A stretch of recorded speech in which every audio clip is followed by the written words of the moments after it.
Tonight it's the Atlanta Braves and the Montreal Expos from Atlanta Fulton County Stadium in Atlanta. Hi, everybody. Along with John Sterling, this is Pete Van Wieren. Tonight, the Braves and Expos hook up the first of a three-game series. The Braves fresh from taking 2 out of 3 from Houston. Montreal took 2 out of 3 from the New York Mets. This Montreal ball club, a little difficult to handicap coming out of spring training, but not quite so difficult now, John, because back in uniform is one Tim Raines. Boy, he struck a blow against spring training, didn't he? In New York, all Tim Raines did was lead Montreal to 2 wins in a row Saturday and Sunday. He went 4 for 5 in his first game, capped it with a grand slam to win it. Yesterday led off the game on the first pitch at a home run, and Montreal won that game 2-0. While Montreal was going through spring training, Tim Raines was working out on his own. Now, we can understand you can run and keep in shape, you can work weights and keep in shape, but what about going up against live pitching for the first time after not seeing it all spring? We had a chance to talk to Tim Raines about that just before game time.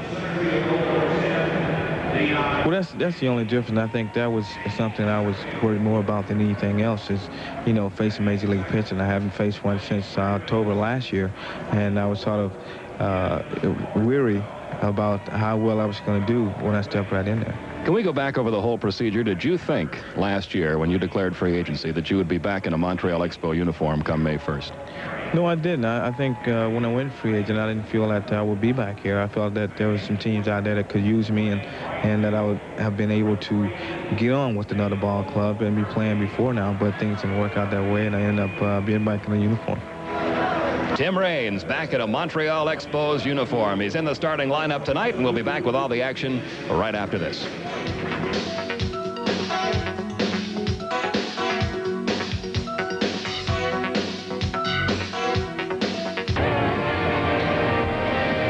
The umpires are just making their appearance. We'll have the meeting at home plate. The field has been uncovered, and we're just about set to play baseball. It has been raining here for the past couple of hours, but not very hard. Kind of sprinkly kind of rain, and we'll probably have showers with us through the evening. Now, here's the lineup now for the Montreal Expos, who are 10-13 in 5th place, 3.5 games out. The rookie, Casey Candell, leads off in center field. He's a switch hitter. Another switch hitter, Mitch Webster, hits second in right field. And the much acclaimed Tim Raines bats third and left. Then Tim Wallach at third base bats fourth. John Stefero, who was in the Oriole chain, doing the catching tonight, batting fifth. Mike Fitzgerald out with an injury. Razor Shines, just called up from Indianapolis, bats sixth at first base. Then Vance Law hits seventh at second base. Tom Foley, the shortstop. Hubie Brooks is also out with an injury. Foley hits eighth at short, and pitching and batting ninth is right-handed Bob Sebra. Sebra on the year 1-3, an ERA of 3.83.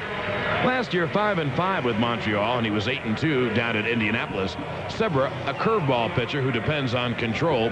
He does not throw overly hard. Now for the Braves, who are 11-13. They're in 5th place, 5.5 games out, but on a hot streak. Deion James leads off in center field. Ken Oberkfell bats second and third. Gerald Perry hits third at first base, and Dale Murphy, who homered here for the first time in months, will bat fourth in right field. Ken Griffey having a phenomenal year, bats fifth and left. Rafael Ramirez, the shortstop, hits sixth.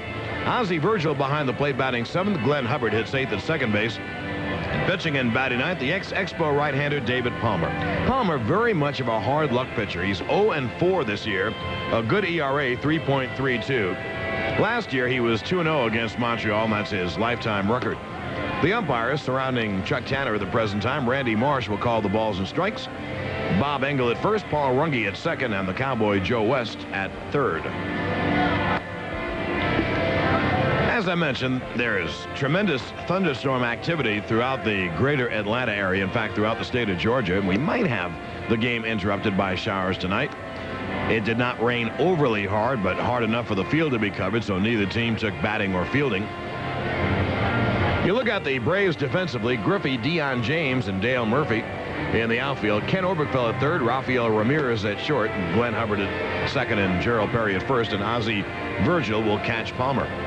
Palmer, one of those guys who inexplicably pitches when the Braves don't score, and normally he battles and he's in the 7th inning, 1-1, or maybe behind 2-1 and taken out for a pinch hitter, and his record 0-4, and yet he's pitched decently in just about every one of his starts as you look at some of his numbers.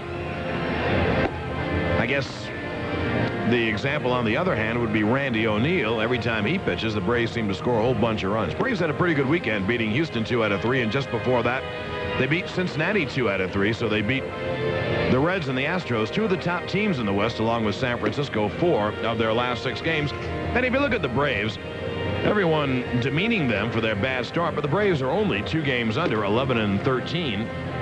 And Atlanta is only 2 games out of third place, just 5.5 games out of first. And I think the Braves are hitting a whole lot better than people thought. They have just started to score some of those runs. A little bit of help from the bullpen, and the Braves might have a pretty good ball club. Well, the rookie Casey Candel will lead off for Montreal. As you know, in the offseason, Montreal lost Andre Dawson to free agency. He signed with the Cubs, and they just have been able to re-sign Tim Raines. So Casey Candel getting a chance to play and playing well. He leads off against David Palmer, and leading off the broadcast, once again, here's Pete. Thank you, John. First pitch to Candel, right through there for a call, strike, 0-1. Candel off to a good start, 311 with no homers, 2 RBIs. Last year at Indianapolis, he hit .302 with 2 homers and 42 runs driven in. He's a second baseman by trade. Montreal experimenting with him in the outfield this spring. Found out he could handle it, and so he's the center fielder. Mitch Webster will follow, and then Tim Raines. On the scoreboard, Cubs win over the Dodgers at Wrigley Field this afternoon, 5-4. Very limited schedule in Major League Baseball today. That was the only day game. Cubs now in a virtual tie for first with the Cardinals in the East. Glenn Hubbard handles the hot ground ball and throws out Candel, 1 away.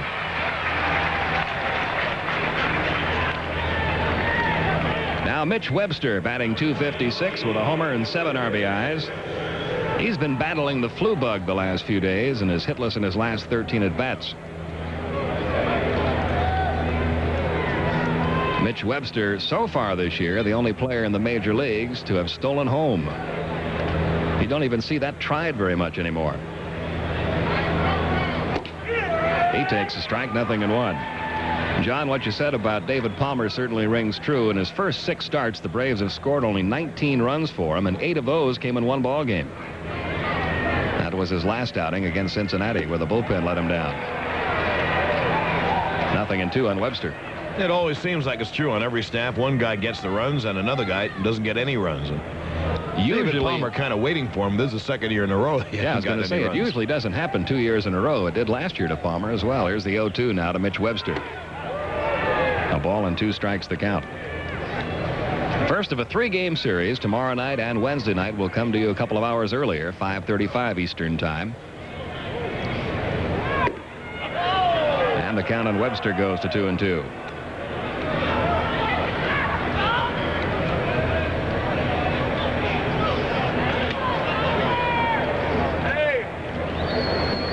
Palmer's 2-2 on the way, and the curve is fouled back. Palmer, of course, came up in the Montreal organization. Began his major league career with the Expos. While with Montreal, he had all sorts of arm difficulties. Twice had to undergo surgery. They more or less gave up on him. The Braves signed Palmer as a free agent. Still 2-2 on Mitch Webster.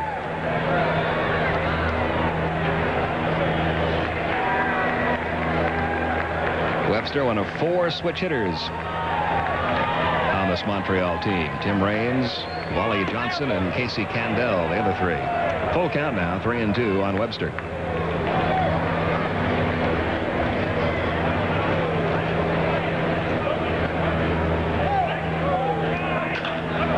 Little one-hopper to short, should be handled by Ramirez, and there are 2 down in the top half of the first. And now the left fielder, Tim Raines, who has been the talk of baseball over the weekend. Yeah, they have 4 switch hitters now with Razor Shines joining the ball club.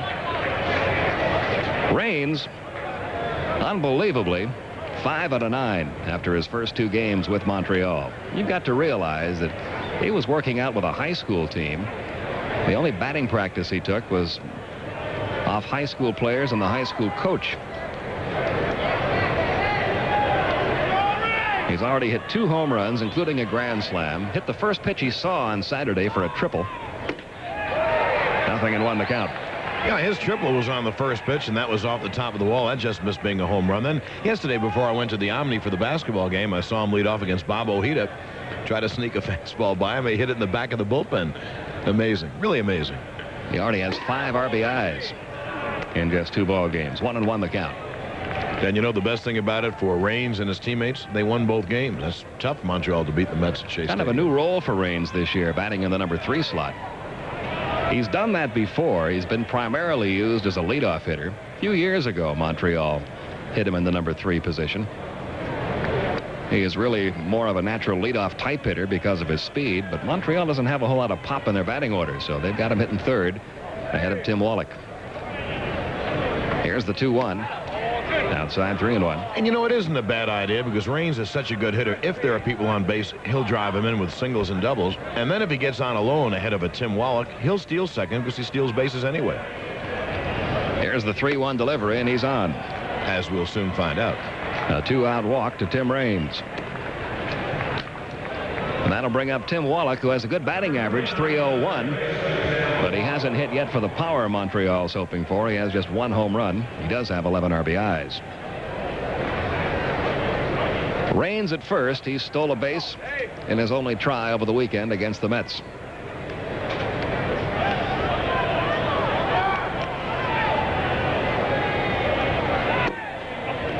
A ball, no strikes on Tim Wallach.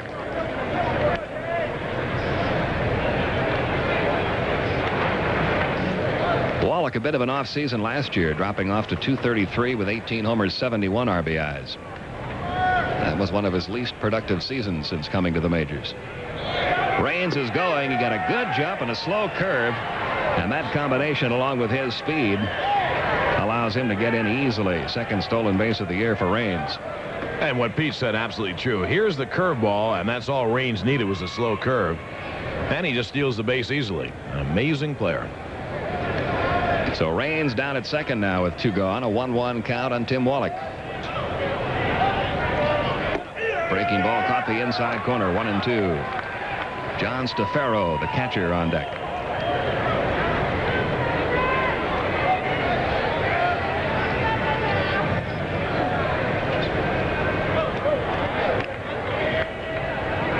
Here's the 1-2. There's the curveball drilled deep left field. Griffey takes a look, and this one's gone. Tim Wallach with his 2nd home run of the season, giving Montreal an early 2-0 lead. And that's been the problem for David Palmer so far this year. That's the 8th home run he's allowed.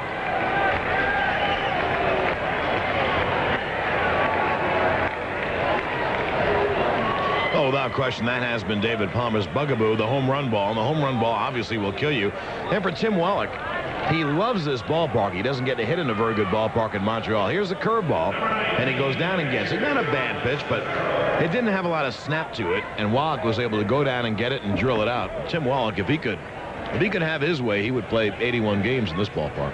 So it's 2-0 Expos. Here's the catcher, John Stefero, taking a strike in the inside corner. Stefero at 226. He has a homer on the year, 3 RBIs.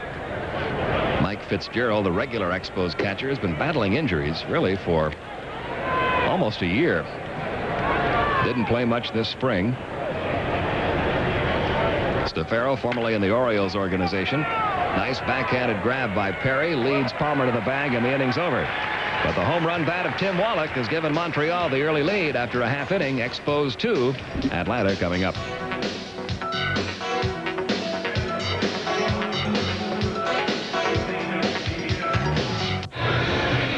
There's a look at the Expos defensively as we go to the bottom half of the 1st inning. Raines, Candell, and Webster in the outfield. Wallach, Foley, Law, and Shines around the infield. John Stefero, the catcher. And on the mound, right-hander Bob Sebra. It's the Braves' first look at Sebra in a regular season game. There's his record for the year. He's 6-10 lifetime. Has not pitched at all against the Braves in the regular season. The Braves have seen him in spring training. He came over from the Texas Rangers for Pete Incaviglia. The Montreal Expos drafted Pete Incaviglia, were unable to sign him, and they traded the draft rights for Incaviglia to the Texas Rangers and got Bob Sebra in return. He's a curveball pitcher. And a 5-5 record for Montreal last year. He's out of the University of Nebraska, where he set all kinds of strikeout records. Dion James, 341, a couple of homers, 12 RBIs, lines one into center field. And Dion doing it. He has led off more innings with either base hits or walks. He's doing exactly what a leadoff hitter is supposed to do. He's now hit safely in 6 straight games. Now, this is not to denigrate our old friend Brad Cummins. You hope that Brad really makes it big, but what a great trade for the Braves. They needed a leadoff hitter, and Dion James has been absolutely terrific. So James aboard, nobody out. Ken Oberkfell steps in. Oberkfell with a 6-game hitting streak, now at 357 on the year. No homers and 8 RBIs. Takes one up and away, ball 1. The Braves still have 5 men, make it 4 men listed in the top 10 National League hitters. After Eric Davis, Billy Hatcher, and Pedro Guerrero, Ken Oberkfell is ranked 4th, Ken Griffey 5th, then Jeff Leonard, then Dale Murphy 7th. Then after Tony Gwynn and Andres Galarraga, Dion James in the number 10 spot. And he just raised his average with that leadoff single. Braves down by 2 here in the first inning. Nobody out. James aboard. And a 2-0 pitch to Oberkfell is high, 3-0. Sebra this year has walked 12 men in 23 innings. Last year, control was one of his strengths. He walked only 25 men in 91 innings. 3-1 the countdown, Oberkfell.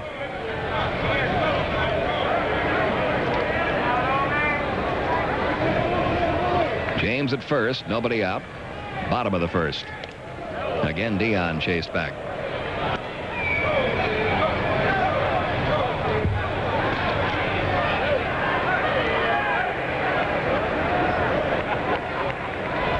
Runner going. Oberkfell drills one right field. That's in for a base hit. James will coast into third. The Braves have runners at first and third. So the 2 hot hitters for Atlanta, Dion James and Ken Oberkfell, extend their hitting streaks. James now in 6 straight games. Oberkfell now in 7 straight. Runners at first and third. And Bob Sebra is a pitcher who cannot pitch behind. He doesn't throw hard enough. So Oberkfell sits on the 3-1 pitch and drills it to right center field. And, of course, running on the plate, Dion James easily made third. Now the Braves have a golden opportunity to storm right back in this game. Gerald Perry, the batter, he's hitting just 197 with a homer and 7 RBIs, trying to battle his way out of a slump. He's gone just 1 for his last 28. That's a good stop by Stefero. On a breaking ball down and in. 1 ball, no strikes.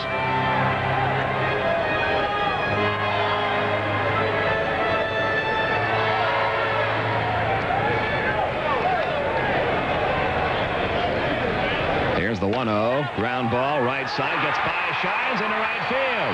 James scores. Oberkfell stops at second. It's 2-1 Montreal.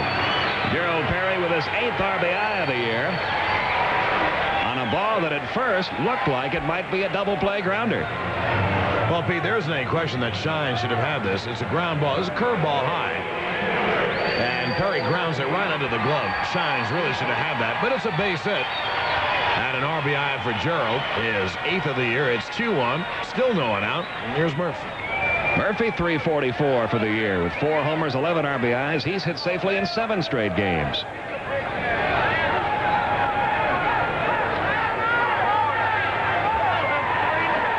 Sebra in some early trouble. Still has a 1-run lead, trying to pitch his way through this troublesome first. Misses low with the curve, ball 1.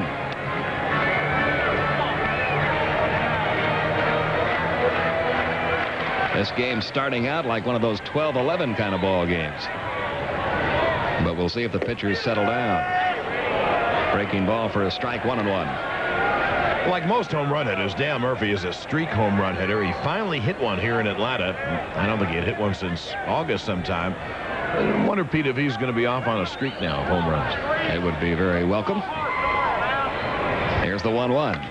And the curve was jumped on a little too early and pulled foul. Long run for Wallach, but he has no play. That ball lands on stage left. We also have a stage right this year instead of picnic areas. 1-2 the count. There it is. Braves provide between innings entertainment from time to time on those stages in the left and right field corners. Here's the 1-2. Fastball missed down and in. 2-2. Nobody out. Perry at first. Oberkfell at second. 1 run in. Braves down by 1. We're in the bottom of the first.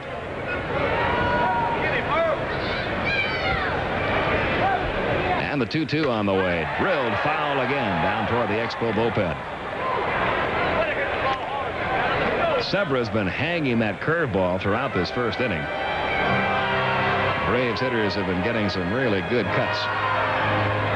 Sebra, 25 years old.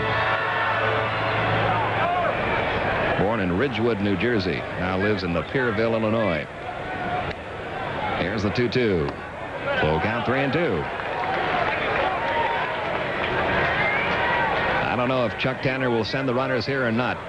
Speed at second base is just average with Oberkfell. Perry runs quite well. He's at first. You don't like to make the first out at third base.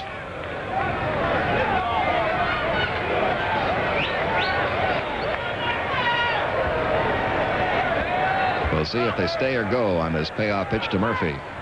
They are staying, and the bases are loaded. That's the first walk issued by Sebra, and Dale Murphy continues to draw a lot of walks. He walked once in the game yesterday. He walked 4 times in Saturday's game. And we're going to get a visit to the mound now from Larry Bernarth, the Montreal pitching coach. Well, Pete, this is the first time that I've ever seen Sebra pitch. I know it's the first time you've ever seen him pitch. It looks like he does not want to throw the fastball over the plate, depending on his curveball for strikes. He does throw a change as well, which he hasn't shown us. But tonight he's really just kind of had a lazy curve, and I'm sure Bernarth is talking about maybe a positioning of his arm and how he should snap it off a little quicker, a little harder. Another hot hitter stepping in there, Ken Griffey at 352 with 4 homers and 17 runs driven in. Bases full of Braves. Oberkfell third, Perry second, Murphy over at first. Still nobody out. 1 run in. And Griffey the batter.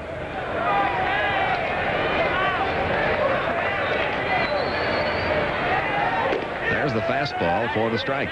So Sebra gets ahead in the count for the first time in the ball game. 0-1 on Griffey. Activity beginning now in the Montreal bullpen. 1 ball, 1 strike. Larry Sorensen, veteran right-hander. Breaking ball caught the corner, says Randy Marsh, and the count 1-2 on Ken Griffey. Griffey not at all happy about that call.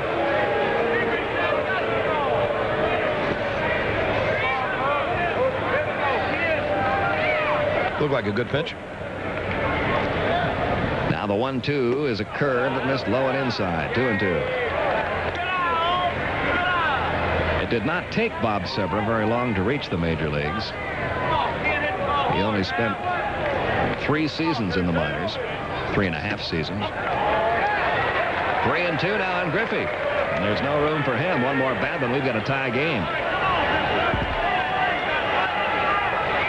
Oberkfell leads from third. Now at second, Perry gets his lead. Murphy off first, and the payoff pitch to Griffey. Fly ball. Deep right field. Webster going back, and this ball is caught by Webster up against the wall. Ken Oberkfell will tag and score to tie the game. Moving over to third, Gerald Perry. And the Braves just missed their 3rd Grand Slam homer in the last 3 days. Give Griffey his 18th RBI. You knew when it was hit that it just didn't have enough. And Griffey got just about all of it, maybe too far near the end of the bat. Webster goes right back to the fence to make the catch. So it's a 2-2 game. Runners are at first and third with 1 man out, and Rafael Ramirez with a chance to put the Braves on top. He's hitting .262 with a homer and 9 RBIs. Sebra deals. A curve missing. Ball 1.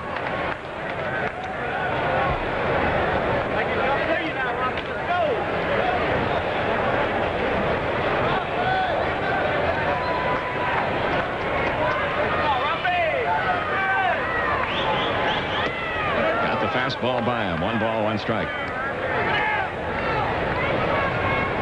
Stefano may have been crossed up on that pitch. He boxed it a little bit, was able to hang on.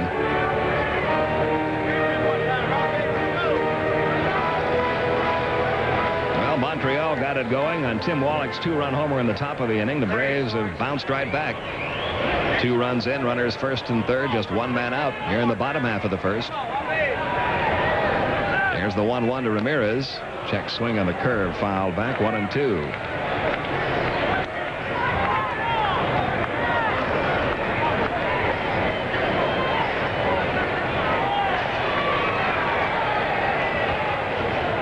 Perry off third. Murphy leads from first. And the 1-2 pitch to Ramirez is a curve high. Sebra unable to get that curveball in the strike zone consistently.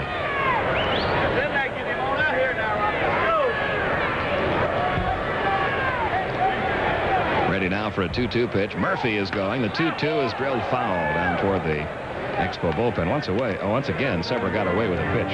Hung a curveball about letter high.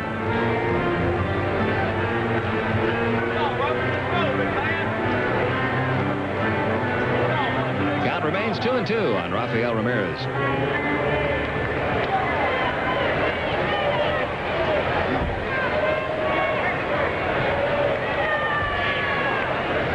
Murphy chased back this time.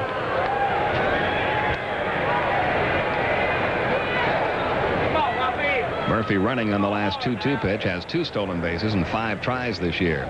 He's not going on this one. Bouncing ball second, might be 2. Law over to Foley, on to first in time. And Sebra is able to pitch out of it in pretty good shape. The Braves tie it up with a couple. They leave a runner at third, and at the end of 1, it's the Braves 2 and the Expos 2.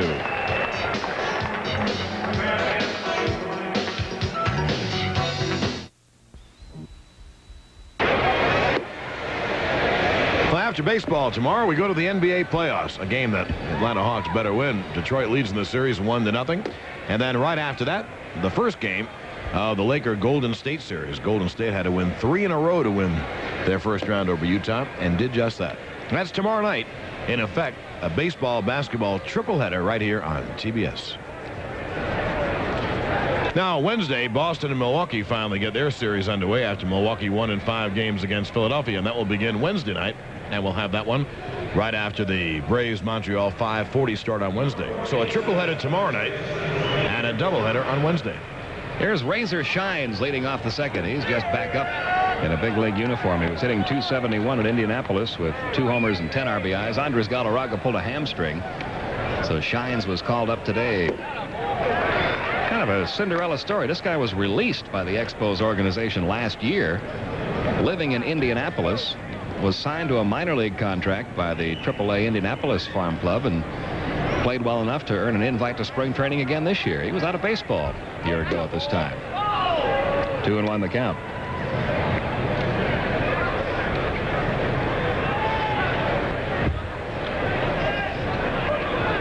Switch hitter batting left against Palmer, and the 2-1 pitch.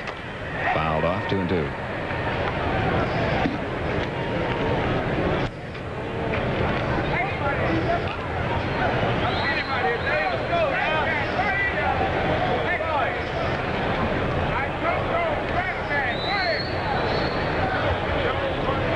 Two game. Palmer's 2-2 pitch.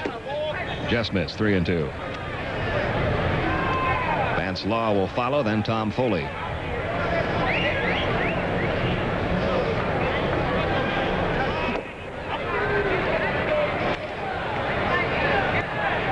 I thought that was ball 4.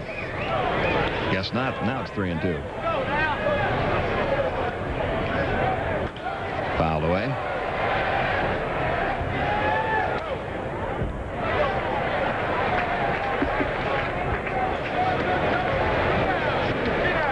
So it's still a 3-2 count on Razor Shines. Well, Bill Shaw, the vice president of personnel, comes in to inspect his personnel in the booth.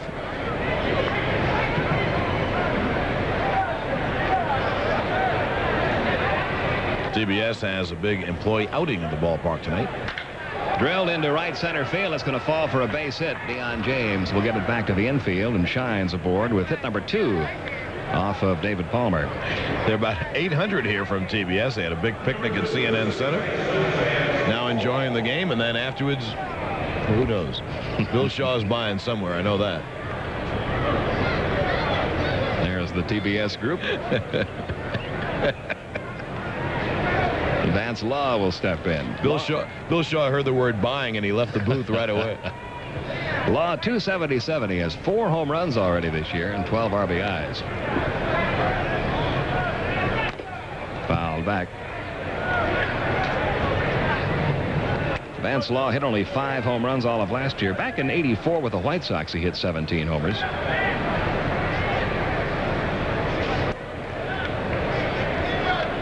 Nobody out. Shines at first. We're in the top half of the second inning, tied at 2.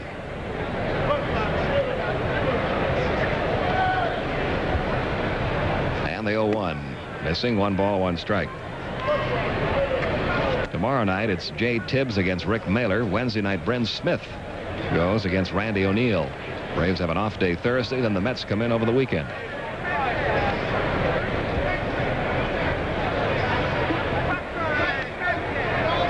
Shines being held by Perry in the 1-1.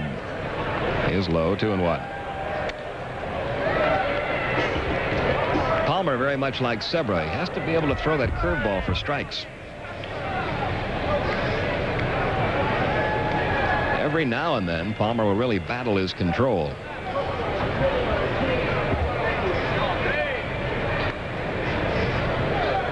Runner going on the 2-1 pitch, and the curveball is dropped. So it'll be a stolen base for Razor Shines. It's a strike to Vance Law. And the count even 2-2.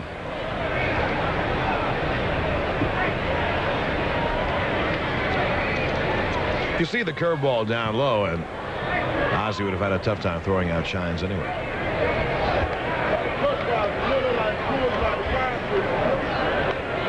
2-2. The count at Vance Law. Down at second now, Shines. He got him. Fastball caught the inside corner. Law caught looking. Has a parting shot for plate umpire Randy Marsh. First strikeout for Palmer. 1 away. That's a good pitch. Not only is it on the inside corner, but low on the knees. Toughest hit. Now shortstop Tom Foley hitting .244 with a homer and 8 RBIs. Foley, a very streaky hitter. He can give you some 0 for 15s and then come right back and go about 10 for 15. Right now, he's 5 out of his last 8, so he's a hot hitter at the moment. And he takes a strike. Breaking ball on the inside corner.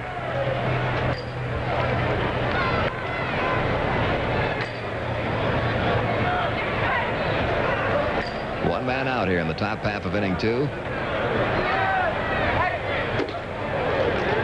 1 ball, 1 strike.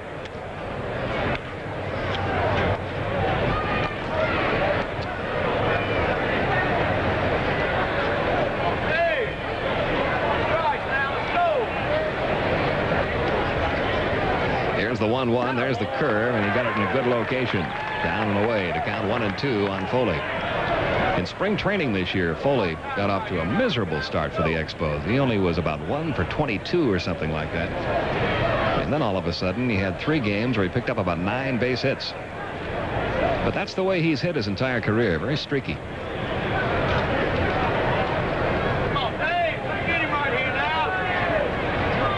There's the 1-2. He got him with a fastball. That is the second strikeout for David Palmer. Out number 2 in the second inning, and the pitcher Bob Sebra will step in. Usually Palmer gets his strikeouts with the curve, and he's had 2 straight. On the inside, that's a very good pitch by David. Sebra 1 for 7 on the season, hitting .143.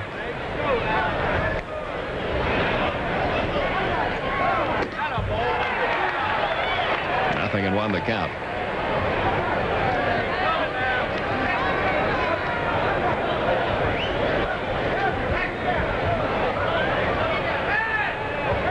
Shines down at second, gets his lead. The 0-1, a little bit low, 1-1.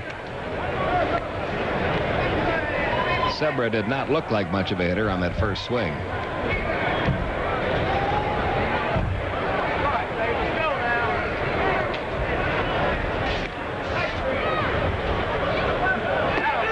He takes a curveball for a strike. 1-2. 2 runs, 2 hits for the Expos. 2 runs, 3 hits for the Braves. Top half of inning 2.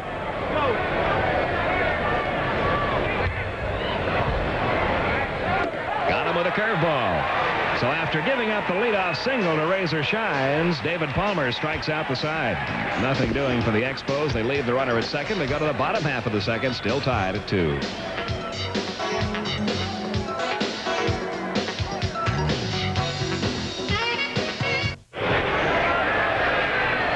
This telecast is authorized under broadcasting rights granted by the Braves and solely for the entertainment of our audience. Any publication, rebroadcast, retransmission, or the use of the pictures, descriptions, or accounts of this game in whole or in part without the express or written consent of the Braves and the Turner Broadcasting System is prohibited.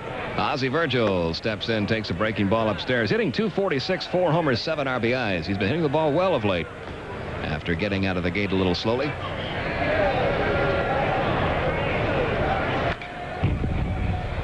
One ball, one strike on Ozzie Virgil. Glenn Hubbard will follow, then David Palmer. We are tied 2-2, bottom half of inning 2. Pete Van Weeren, John Sterling with you from Atlanta, first of a 3-game series.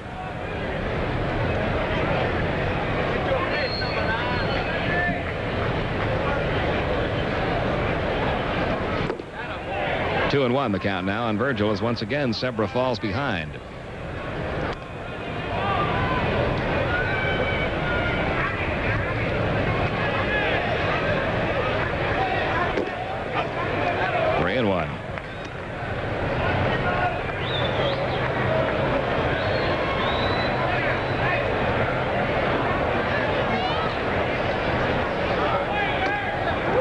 First goes Virgil. Second walk issued by Sebra. For the second straight inning, the Braves have their leadoff man on. Glenn Hubbard will be the batter. Hubbard at .320 with no homers and 10 runs driven in. For the first time since the season began, Hubbard is no longer the league leader in on-base percentage. Eric Davis now is with a .475 on-base percentage. Hubbard's at .469, second in the league. Oberkfeld's third, Murphy's fourth, James fifth, Griffey eighth. So the Braves have had all kinds of base runners this year in just the last few games. Have they begun to get the big hit to drive them home?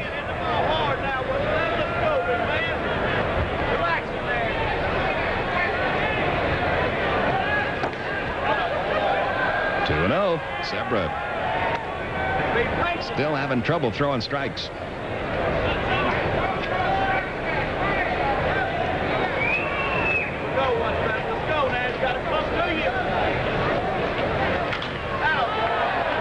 Two and 1 the count now on Hubbard.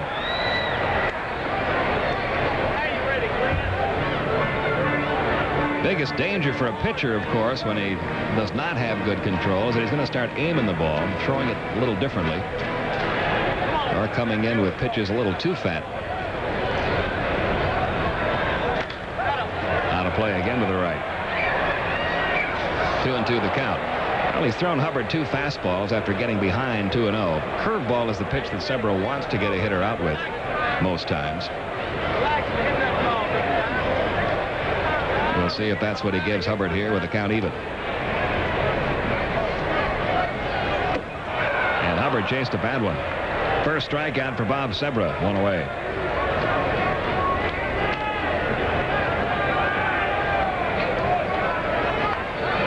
Now the pitcher David Palmer, who might be called on to bunt here even though there is one out. Palmer's hit the ball well this year. He has more hits than any other Braves pitcher. 4 hits and 14 at-bats, including a home run. He's driven in 4 runs. Hit the home run against Ted Power his last time out against Cincinnati. And he just missed hitting another one.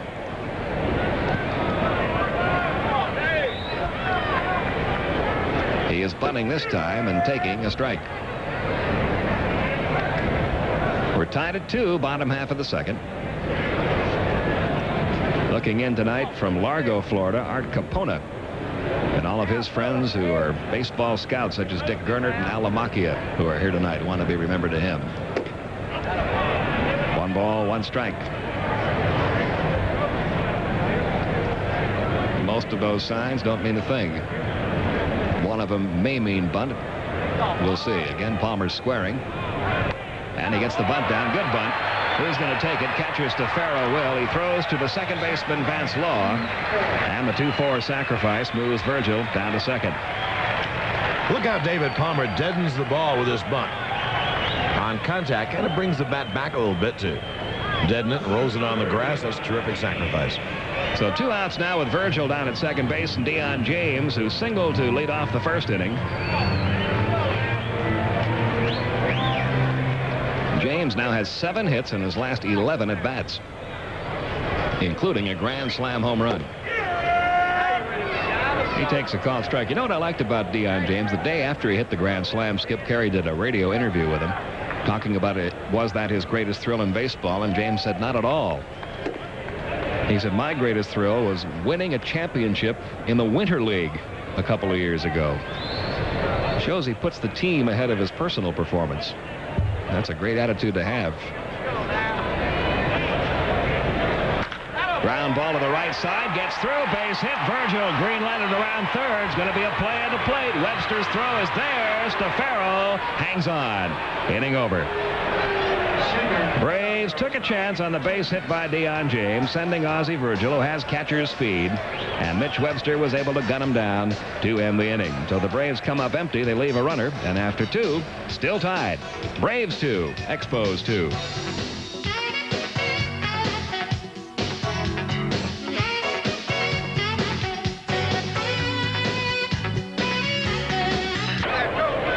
Keep current with your favorite team and players by subscribing to Super Sports News.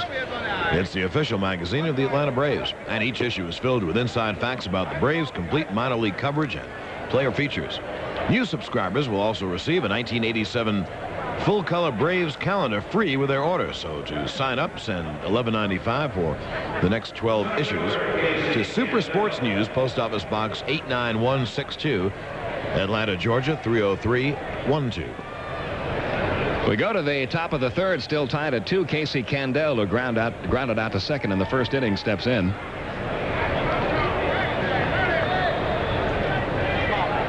He'll be followed by Mitch Webster and then Tim Raines. David Palmer's pitch in for a called strike. Casey Candell, an interesting story. Many players are offspring of former major leaguers, but in Casey Candell's case, it was his mother who played professional baseball up in Canada during the 40s and 50s, where she was a superstar in women's baseball. Up the middle, and Casey Candell reaching with a leadoff single. That is the 3rd hit allowed by David Palmer. Candell has a couple of steals and 3 tries, so Palmer will have to keep an eye on him. Mitch Webster, the batter, he grounded out to short in the first inning.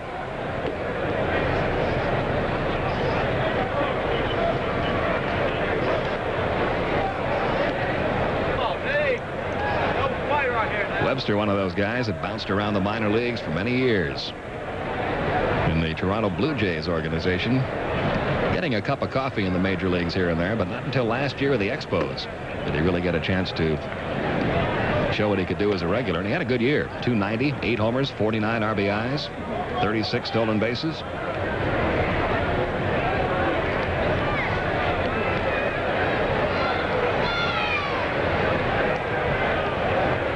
Candell gets his lead.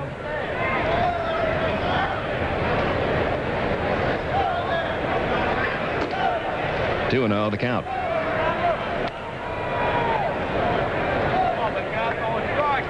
Third base coach Jackie Moore running through some signs down there. And there's your runner at first, Casey Candell.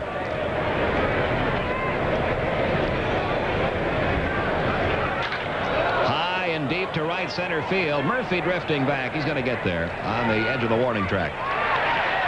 Candell returns to first. Mitch Webster is out number 1 in the inning. And that'll bring up Tim Raines, who walked in the first inning, stole a base, and then came home on the Tim Wallach home run. So Tim Raines in 3 games has walked twice, picked up 5 hits in 9 at-bats, including a triple, 2 home runs. He's driven in 5 runs, stolen 2 bases. Now, if he had been to spring training, he would have gotten off, of course, to a much better start. That's really an amazing story. You know, most of the free agents who re-signed with their old teams, guys like Ron Guidry, he's going down to the Florida State League to get himself into shape. Bob Boone going over to the California League to work his way into shape. Raines came right to the big leagues. and just picked up where he left off last year. And Buck Rogers, his manager, said, of course I'm going to start him the first game he comes back. He's better than what we have out there now. And it's turned out that way. There is a very famous baseball story. Pete, I know you've read the story of Joe DiMaggio missing the first 60 games, I want to say. We read it in a book about the Yanks. It was in '49, I think, and he came back in June sometime against the Red Sox. Had a phenomenal weekend like Tim Raines. We'll see if Raines can maintain it. That'll be interesting to follow over the next week or so. Sometimes you're so psyched up when you first get started that you play a little bit better than you might normally play. Raines going to have himself at least 2. They're waving the runner Candell around third. He is going to score. The ball gets by Virgil. Raines may try to come all the way around. Nope, he's going back as Virgil comes up with the ball over near the Expos on deck circle.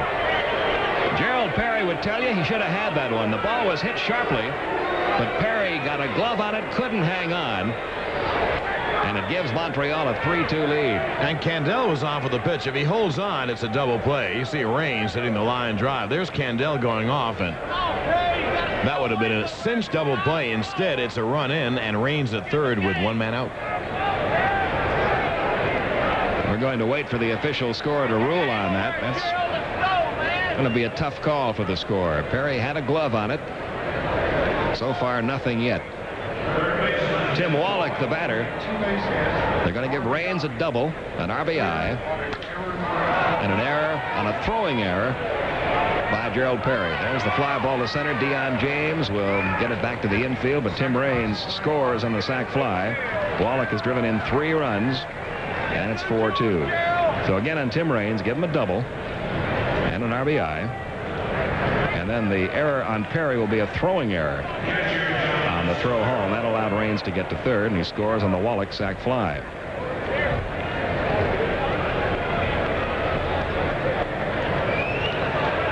Now the base is empty and 2 down. Here's Stefero, grounded out to first his first time. He takes a strike.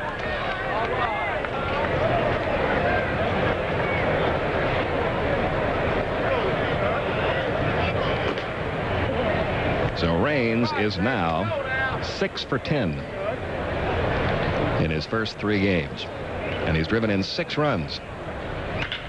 Sharply hit by Ramirez, base hit for Stefero. And the Expos getting some good swings at Palmer here in the third. That's 3 hits in the inning, 5 in the game now off David.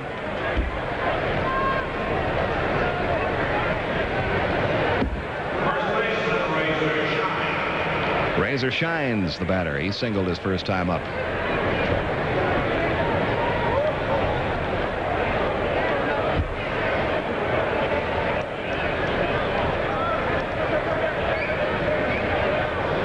Stefero won't be held at first.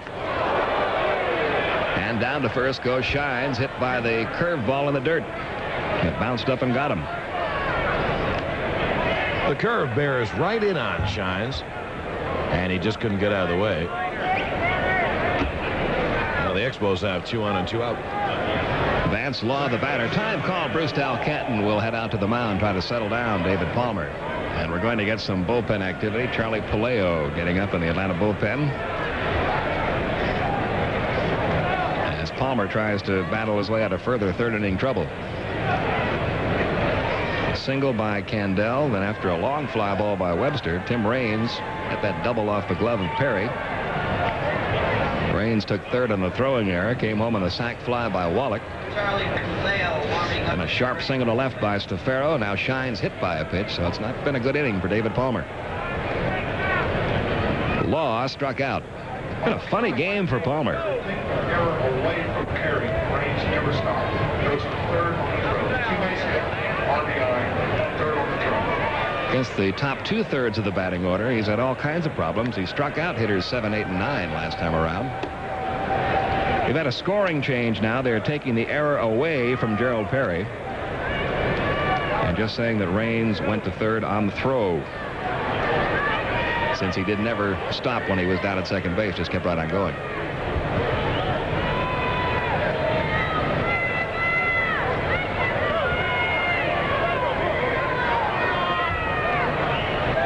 Here's the 1-0 to Law, 2-0.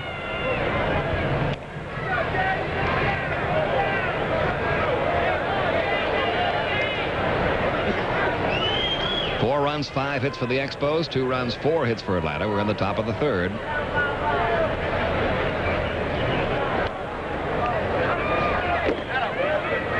And it's now 3-0 on Law. Shines not being held at first with 2 men out. He stole a base back in the 2nd inning, his first major league stolen base. And with Perry playing behind him, he's getting a huge lead over there.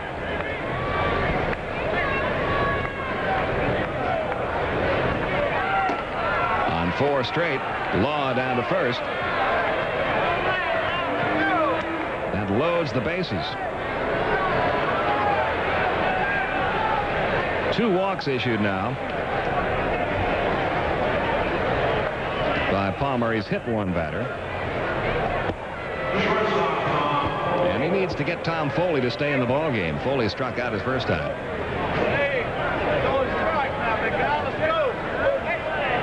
Stefano at 3rd, Shines at 2nd, Law at 1st.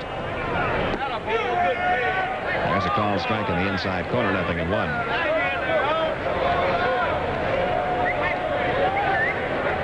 There's Stefano, there's Shines, and there's Law. And here's the 0-1. Curved ball, little dribbler towards 2nd. It'll be fielded by Hubbard, and Palmer is out of the inning. But Montreal reclaims the lead with a couple of runs. They strand 3, and we go to the bottom of the 3rd. Montreal 4, Atlanta 2.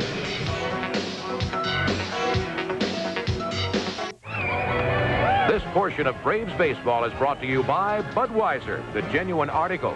Beechwood aid for that clean, crisp taste. This Bud's for you. Bob Sebra with a 2-run lead again. The Expos got him 2 in the top of the 1st, and he allowed the Braves to come right back and tie it up. Oberkfell, Perry, and Murphy do up in the bottom half of the 3rd. Oberkfell had a single in the 1st inning, came around to score. Obi now with 12 hits in his last 25 at-bats.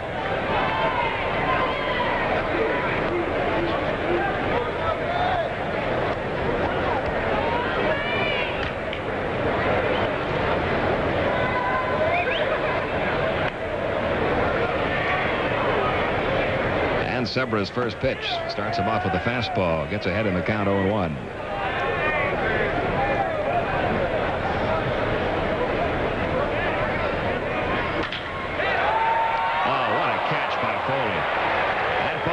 Toward left field. Foley left his feet and took a base hit away from Ken Oberkfell.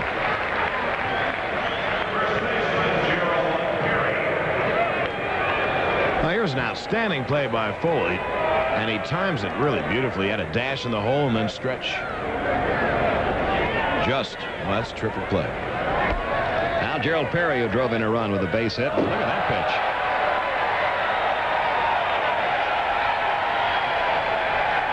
Well, you will see that pitch on This Week in Baseball.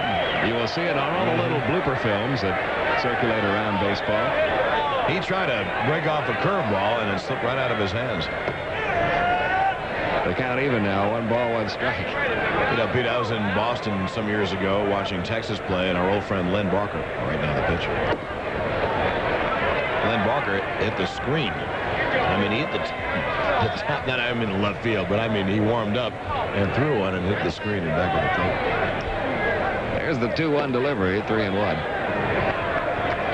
Been a couple of beautiful plays this year similar to that. Joey Cora, the rookie second baseman at San Diego, involved in one. And first, let's see if Wallach has a play on this pop foul. He might. It's coming back.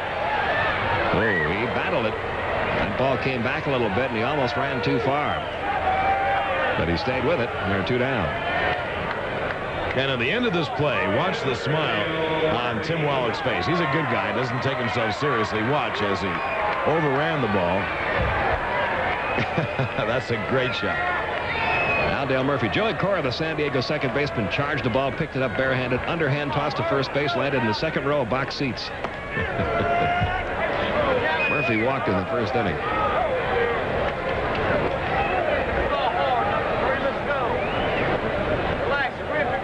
4-2 Montreal leads at bottom half of the 3rd, 2 men out.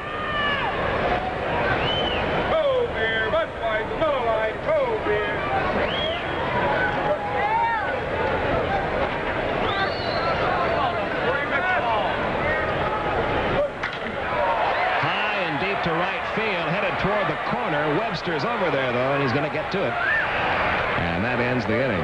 So a 1-2-3 for Bob Sebra. And at the end of 3 in Atlanta, it's the Expos 4. And the Braves 2.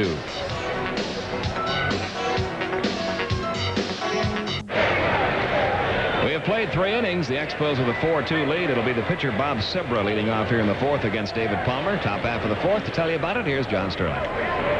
Okay, thank you, Peter. Sebra feeling a lot better about things as he has a 4-2 lead at the end of 3. Sebra, then the top of the order, Casey Candell and Mitch Webster. And if anyone gets on that man again, Tim Raines. Sebra struck out his first time and takes a strike.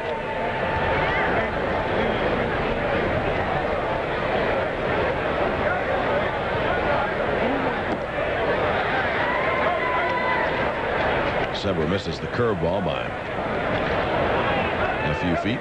Now the count 0-2.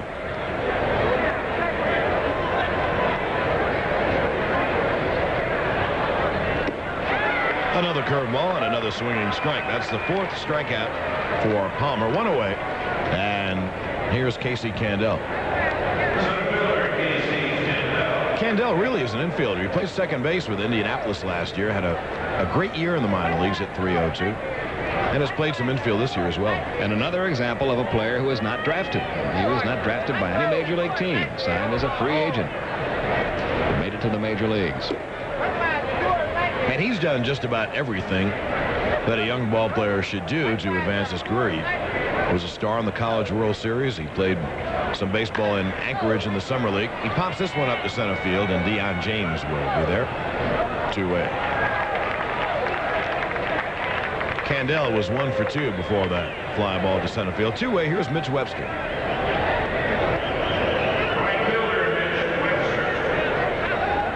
Expos lead it 4-2 here in the top of the 4th. 4-5-0 for Montreal. 2-4-0 for the Braves.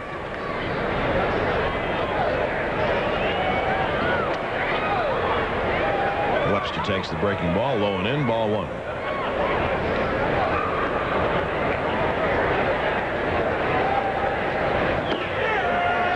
And there's a strike, 1-1. Webster filling the void left by Andre Dawson's departure in right field.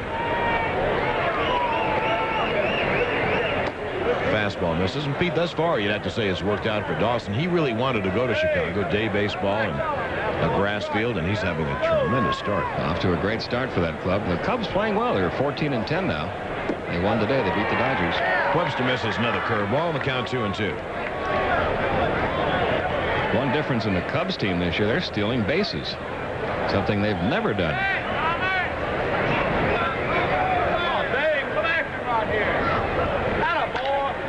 There's a base hit to right field off a high curveball. Palmer kind of kicked at the air as Webster stroked it to right field. He got the curveball up, and that is a no-no. If you can see the break, you can handle it.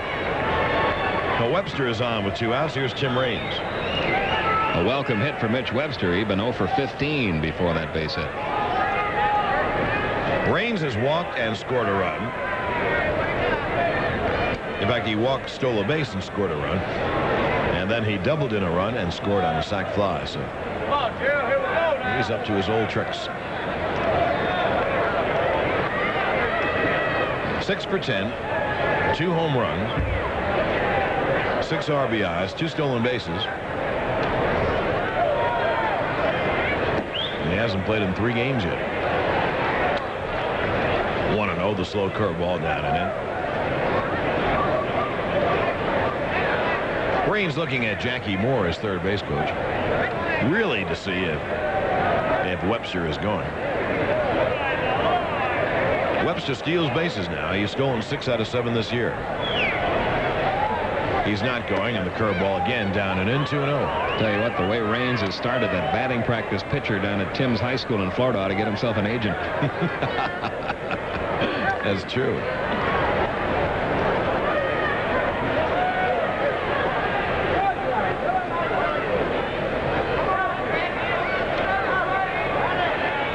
Now the 2-0. There goes Webster. The pitch taken for a ball, and Ramirez couldn't hang on. Virgil throws him out if Rafi holds on, but it'll be a stolen base for Webster. The pitch was recorded as a strike, so the count 2-1. Throw a little bit into the runner here. Webster got a so-so jump. That throw had been a little more on the bag, not quite so much into the runner. I think he's a dead duck there. Well, the count on Raines 2-1. And now Webster in scoring position.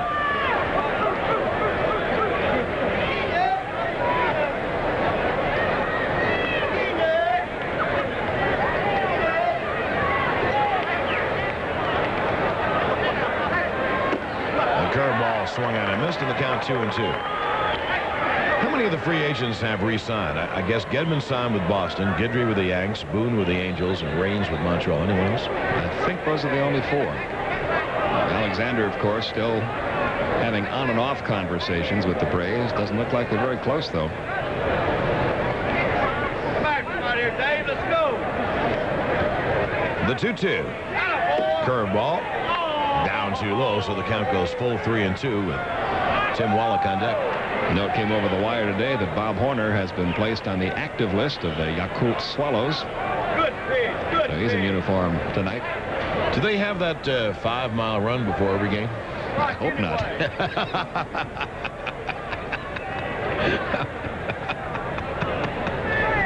So does Bob. Gerald Perry flips to Palmer covering, and that takes care of the inning.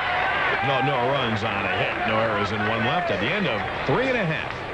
It's 4-2 Montreal.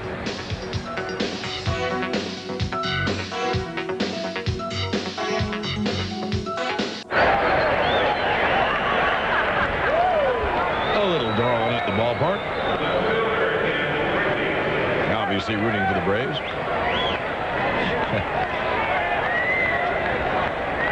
Ken Griffey leads off for Atlanta in the bottom of the 4th. They trail 4-2. Griffey hit a sac fly and just missed a grand slam home run in the first inning. Mitch Webster caught the ball right near the top of the right field wall. Griffey grounds it foul. Griffey reported here, Pete, I guess maybe early July last year. And he has not stopped hitting since then. He has. And has hit for power, too. Yeah, he's a different hitter than he used to be. He's really learned to turn on that pitch on the inside part of the plate and pull it. Had his best home run year ever last year, and off to a good start in that category this year with 4 already. The curveball hits the outside corner, and the count 0-2. Of course, all those years with the Reds, he didn't have to hit for power. No. That wasn't his job over there. They had Foster and Bench and guys like that to hit the long ball. He wastes the fastball inside 1-2. Sebra looks like he wastes his fastball a lot. His outpitch the curveball, the 1-2. That one just didn't break in the count 2-2. He really has changed. Maybe Yankee Stadium helped him change too, because it's such a good park for lefty hitters. Griff hitting at .352, 4 homers and 18 RBIs. Curveball, check swing foul.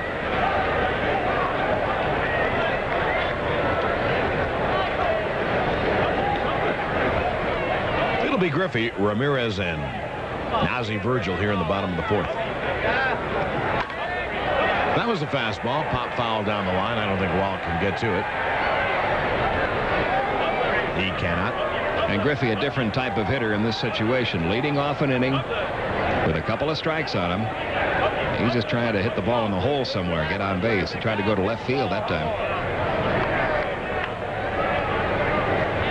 Braves have won 4 of 6. As Pete mentioned, they're starting to score some of the runs. And the people they've put on base, they have put a lot of people on base this year. Those averages are terrific.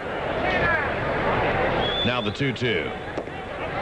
Changed on the pitch, and he struck him out.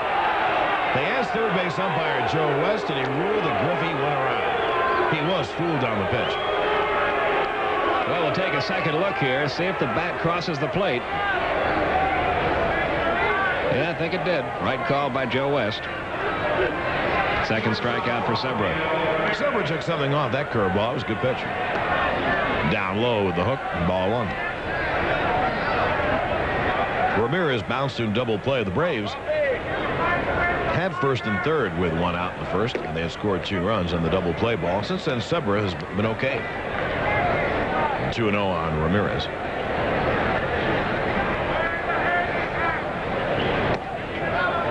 3 in them.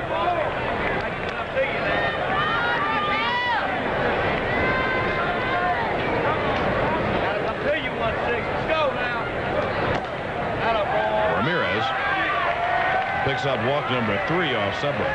Well, the Braves have the tying run now in the batter's box. Ozzie Virgil's been a hot hitter. Ozzie, in his last 8 games, has hit .367. And he's boosted his batting average now to .246, 4 homers and 7 RBIs.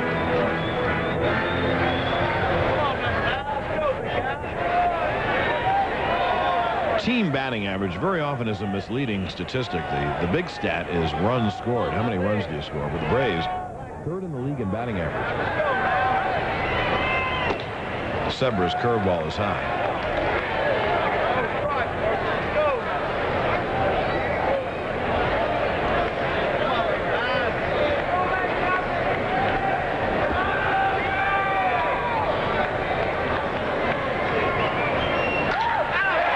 Hit to deep center field. Back goes Candell. It is gone.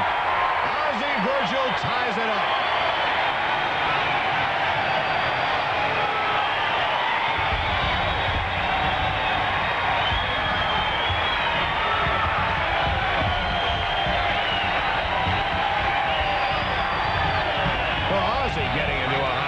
He has so much power. The short swing.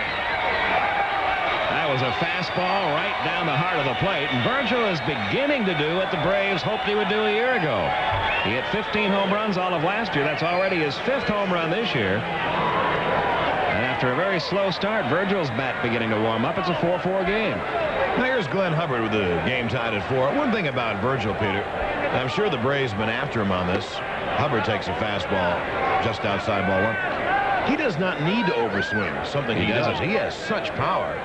And very often his home runs, Hubbard lines it to right. Webster, though, playing shallow, makes the catch 2 away. But very often on Ozzie's home runs, you'll see him take a very short swing, and he drills the ball when he hits it hard. He's a very strong hitter. I think he tends at times, maybe this was a problem last year, to put a little too much pressure on himself. He knows what kind of expectations the Braves have for him. Well, 2-way now. David Palmer, who is all tied up at 4. It's funny. We talk at the beginning of the game that Palmer just doesn't get the runs with which to work. Well, he's gotten the runs tonight. And he's locked up at 4 all here in the bottom of the 4th with 2 outs. Sebra's fastball down low ball 1.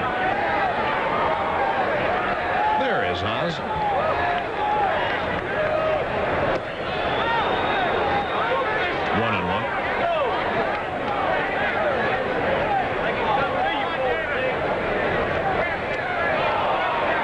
Curveball Palmer waves at and the count 1-2. 4 runs, 6 hits, no errors for Montreal. 4 runs, 5 hits, no errors for the Braves. That curveball missed by Palmer, goes past Stefaro, and Palmer reaches base. Oh, it's a strikeout and a wild pitch, and it really was wild. That ball bounced maybe 5 feet in front of the plate. Let's see. Every once in a while on a pitch like this, not a bad idea to chase it if you're not much of a hitter. Catchers have a horrible time with that long hop. That ball seemed to catch the front of the plate. Really took an awkward bounce. Well, David strikes out, but reaches on the wild pitch. That's, by the way, the answer to the trivia question someone will ask you, how you strike out 4 or 5 batters in 1 inning. That's how. Dion James is 2 for 2. And has scored a run. 3 for 3. A rope to right field. Palmer takes the turn, but he's going to stay put. Gee, Peter, Dion James absolutely what the doctor ordered. You got to give Bobby Cox some credit on that. He is a terrific hitter. And he really had to change his hitting style a couple of years ago after injuring his shoulder. He tells us he used to have a much more upright stance in the batter's box, but because of the shoulder injury, he had to alter that stance. Worked with Cecil Cooper a little bit over the Milwaukee Brewers, and he has a very similar batting style now to Cooper, and it's really paid off for him. He does have a similar style to Cooper. You're right. Oberkfell takes it in, kind of the crouch and kind of looking around the street corner. Once again, Larry Sorensen up in the Montreal bullpen. Obi grounds it into the Braves dugout and out. And the count 0-2. Oberkfell has singled to right, and he was robbed of a hit. A great catch by Tom Foley at shortstop robbed Oberkfell of his second hit in this game. Sebra ahead on the count 0-2. Runners lead first and second. Curveball, chop foul at the plate. Well, we're only in the 4th inning, but you can already look at this game and just about say that the bullpens are going to decide it. Sebra is struggling here in the 4th. David Palmer's thrown almost 80 pitches in his first 4 innings. The bullpens are going to come into play in this game for sure. The pitch 1-2. I don't know the reason for it, the barometric reason, but ball seems to carry well in this kind of weather. Pitch hops up there, and the count 2-2. Although been nothing cheap about the hits in this game. People have hit some shots in this game. Tim Wallach's home run and Ozzie Virgil's home run. Well, I wouldn't know the barometric reason for anything, so don't look to me for help on that. Well, you were a weatherman. I mean, runners lead first and second 2-2. Struck him out. He took something off, and Oberkfell ahead on the pitch. You know, the Braves can tie up the ball game. They get 2 runs on 2 hits and lead 2. And now the end of 4 innings of play. The Braves in Montreal locked up at 4. NBA playoff coverage on the Superstation continues tomorrow night. Doubleheader, Detroit, Atlanta, 8:30. Skip Carey and Doug Collins will be along with that one. And it's Golden State and the LA Lakers with Mel Proctor and Bill Russell. Wednesday night, we'll move into Boston for the Milwaukee-Boston series. Bob Neal and Doug Collins there for that. And then Thursday night, the Houston-Seattle series will be picked up, and Mel Proctor and Bill Russell will be along with that one. So Mel and Bill and Doug and Skip and Bob doing a lot of traveling the next few days. And you benefit from it, seeing 4 NBA playoff games in the next 3 nights. You know, I get a great break, too, because the Omni and the ballpark are probably within a half-mile of each other, and all the games are here this week. Hawks tomorrow night in what is becoming for them a must game against Detroit. Pistons have a terrific ball club. Well, here is Tim Wallach, Eli, they call him, after the great actor. He has 3 RBIs tonight, a 2-run home run, and a sac fly. Good ball player. Terrific defensive third baseman, and probably would be a much better hitter if he hit in a better ballpark. Although we haven't seen the dome, that's fouled away. But Pete, from what you hear, the ball travels better, so probably Tim Wallach and his buddies are a little happier about that. Yeah, and they say the dome, we have not seen the interior of it yet in Montreal. We will next week. It apparently has an orange color to it, which the players say makes it much easier to pick up the ball defensively as well. Palmer ahead 0-2. He wastes the fastball inside 1-2. Palmer has thrown over 80 pitches here at the beginning of the 5th, as has Bob Sebra through 4 innings, so you would not expect them, either of them, even if they pitch well, to complete the game. That's a lot of pitches in 4 innings. Here's the 1-2. And the count remains there. A lot of teams were after Tim Wallach, most prominently the Cardinals and Dodgers over the offseason, but apparently they did not offer enough. Well, when Montreal didn't go after Raines and Dawson, a lot of teams thought they were conducting a fire sale, just trying to get rid of some of the high salaries, and they thought Wallach might be available. That's hit to deep left field, and that one is gone. Home run, Tim Wallach. His second of the game. He loves this ballpark. Tim Wallach gives Montreal the lead back 5-4. He did a lot of home runs in this park. He has a great home run swing. And as you well know here, the launching pad, the ball travels. Now Wallach comes limping into Atlanta Fulton County Stadium with 1 home run and now has 3. And he has 4 RBIs tonight. He got all of that one. No question about it from the moment it left the bat. David Palmer didn't even turn around and watch that one. And he knew it, didn't he? He kind of hung a breaking ball a bit up. And Wallach hit it out in the night. John Stafaro fouls it out. and broke his bat. So we're 5-4. Wallach has 2 home runs. Ozzie Virgil has 1. 9 home runs allowed now by David Palmer in 41 innings.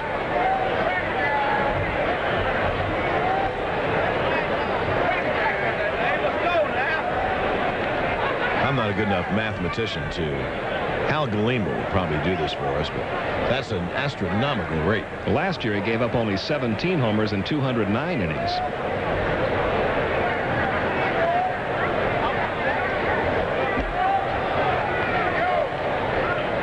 Well, over 200 innings, that would be about 45 home runs. That would be mind-boggling.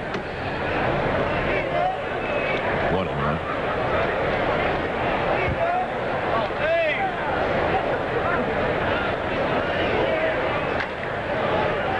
1-2 on the ground ball foul. Montreal leads at 5-4. We're in the top of the 5th with no one out. Going to be a lot of runs scored tonight, to get the feeling.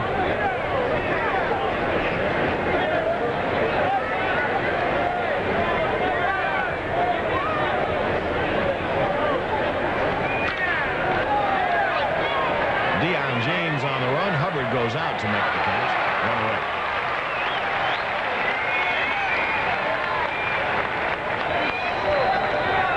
Almost got it in the perfect spot. Stefano looping one.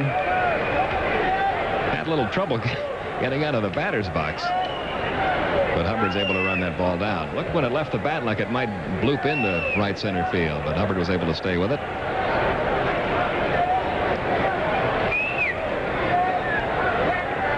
Now 1 away, and here's Razor Shines.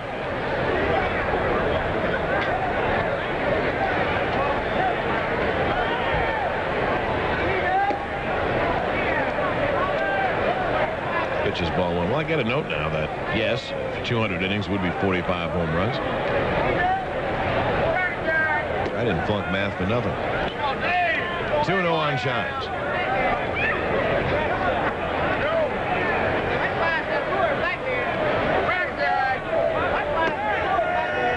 There's a strike, 2-1.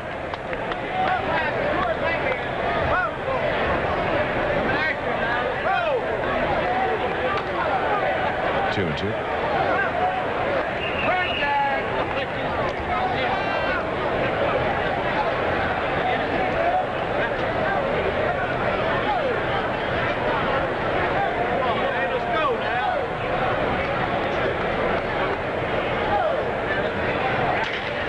That's a broken bat. Number 2, Hubbard.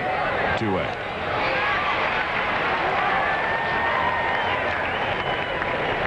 With 2 down, here's Vance Law. Montreal leads at 5-4. The bases are empty. 2 outs here in the top of the 5th. Ernie and Skip will come on by on the bottom half of this inning. We will go over to radio.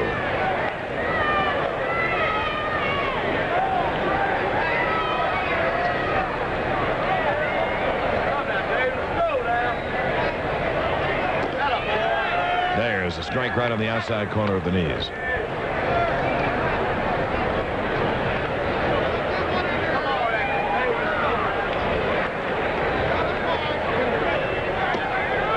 The curveball low, 1-1.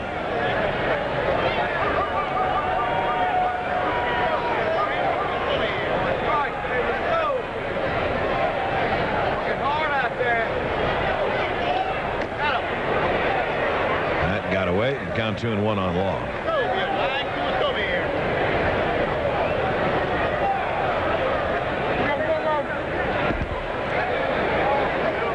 Montreal at 10-13, but they played most of their games away in the early part of the year. They had to complete the dome. There's a strike, 2-2. They really have. They've only played 6 home games this year. And they've played 17. This will be 18 games on the road now for the Expos. That'll turn in their favor later on this year. And the way the Eastern Division is at the beginning of the year, everyone's close.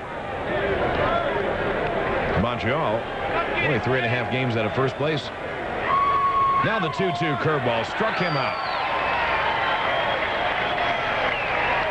Palmer notches his 5th strikeout, but Tim Wallach's 2nd home run of the game gives Montreal the lead. And at the end of 4.5, the Expos 5 and the Braves 4.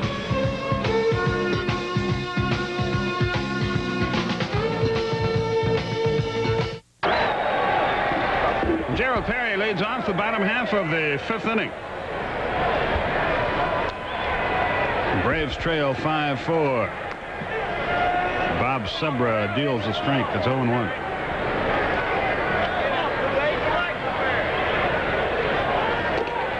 Low and inside, a ball and a strike. Well, on radio, we were speculating as to how Razor Shines got the nickname Razor, and we have found out. And you found out? Yeah, Richard Griffin, the PR man for the Expos, tells us that early in his career, somebody bet him that he wouldn't shave his head. He won the bets. Hit that off his foot. It's a foul ball. Gerald will try to walk it off. 2 balls, 2 strikes. A big Braves fan looking in tonight. Ike Barnes here in Atlanta, just retired after 32 years working for an Oldsmobile dealership. So now he'll have more time to devote to his Braves, and it's good to have him with us.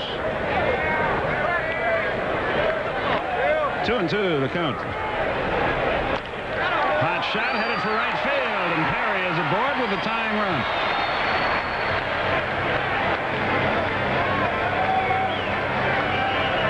Dale Murphy is the batter. He's 0 for 1. How much would you pay me to shave my head? $5. Don't be ridiculous.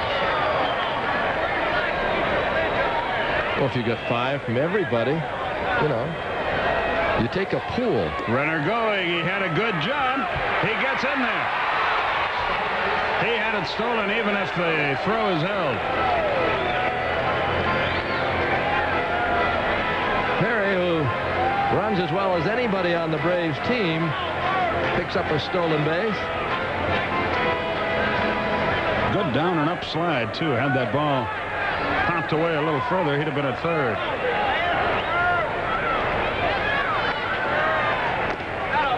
Fastball low. It's 2-0.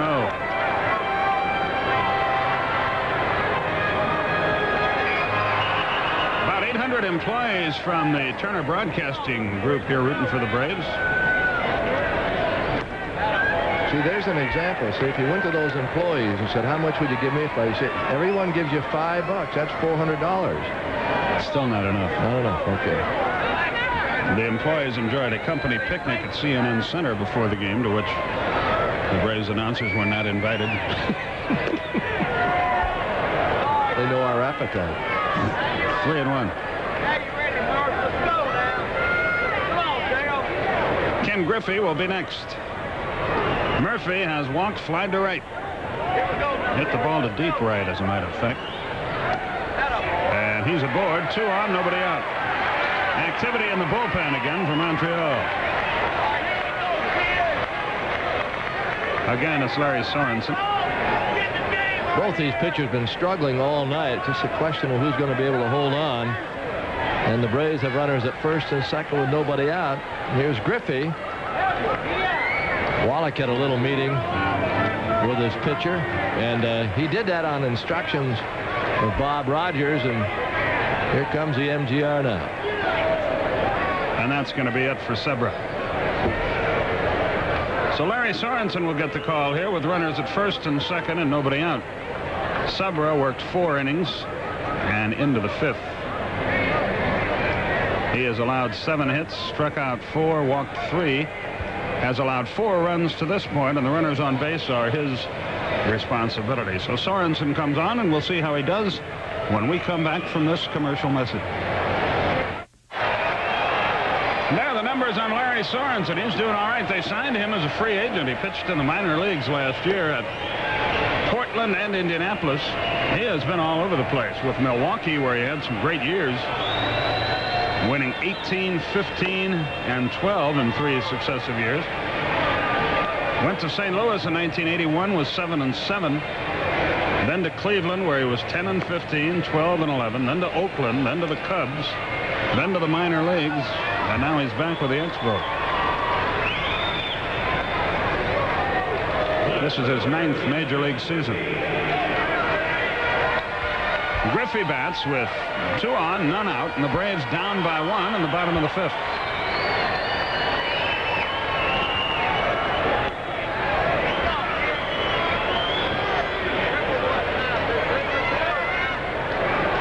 leads from second, Murphy from first.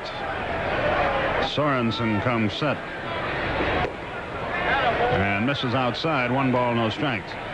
Griffey chased Mitch Webster to the wall for a sacrifice fly in the first. Struck out on his other plate appearance.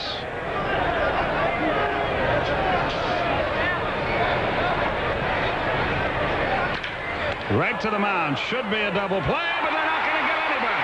He threw it away. A run will score, and the game is tied. Sorensen got just what he wanted and then executed himself.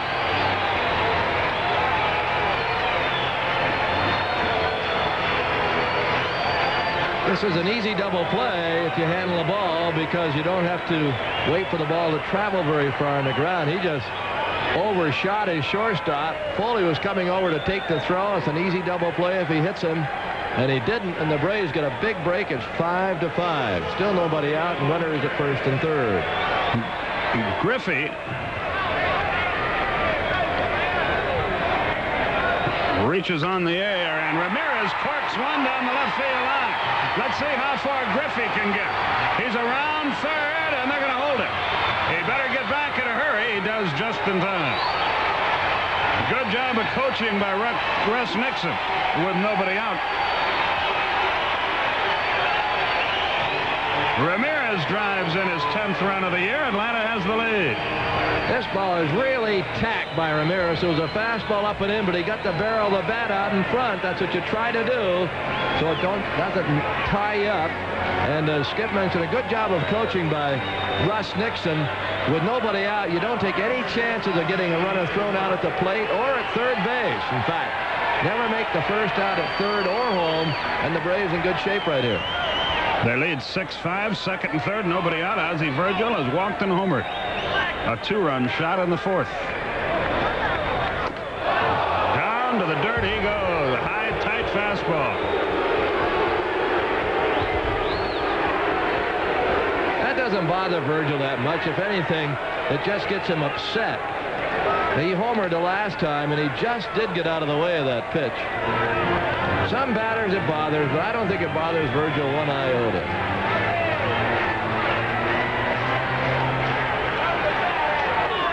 Griffey edges away at third. Ramirez at second.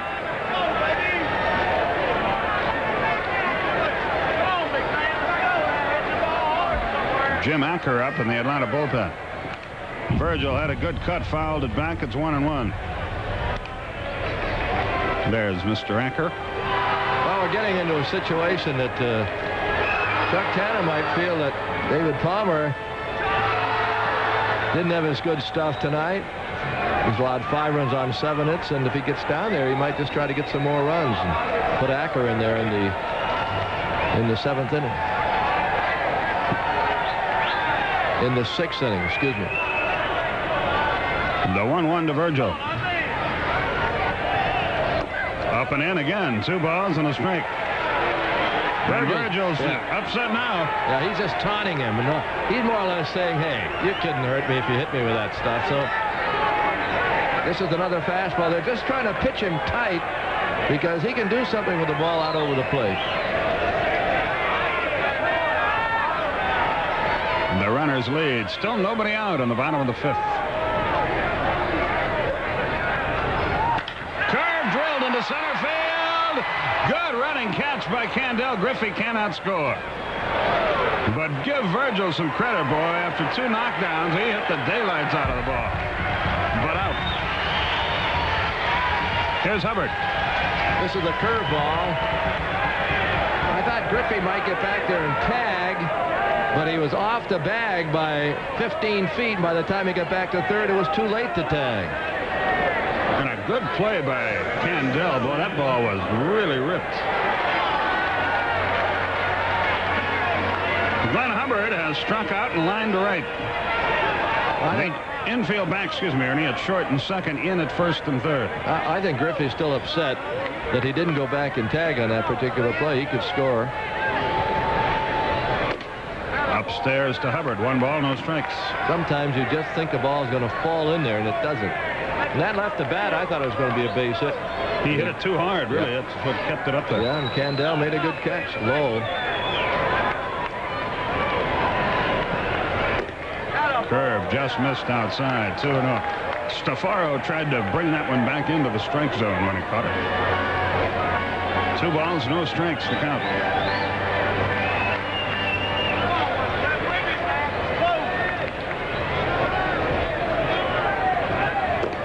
There's a strike at the knees on the outside corner. 2-1. 6-5 Atlanta. 2 on, 1 out.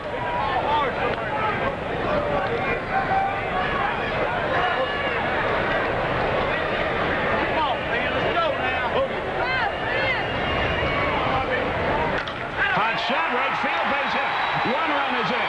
Ramirez is going to be held. The throw goes through, and it's a good thing. He'd have been a dead pigeon. Hubbard comes through again at 7-5. Palmer will be called back. Greg Nettles will come out to hit for Atlanta.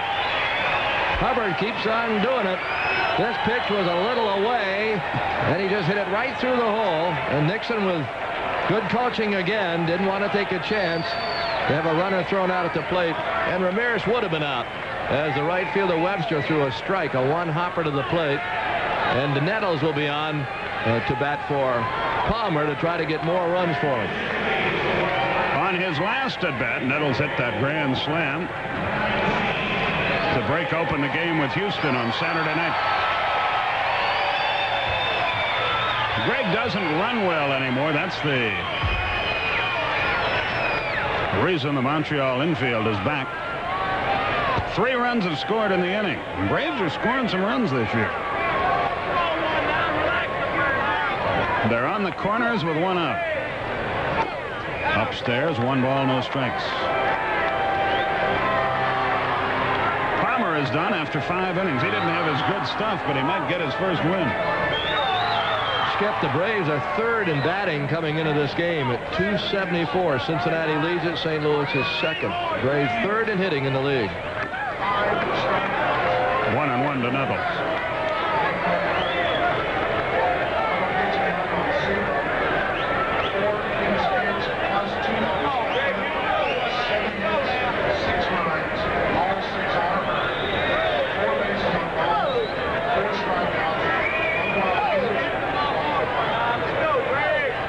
The 1-1 to Nettles.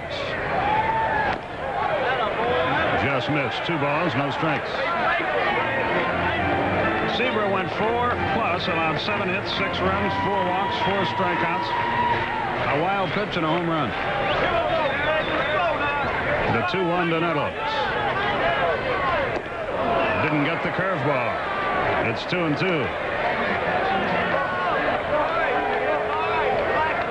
Deion James, who's got a 3-for-3 night working, is next.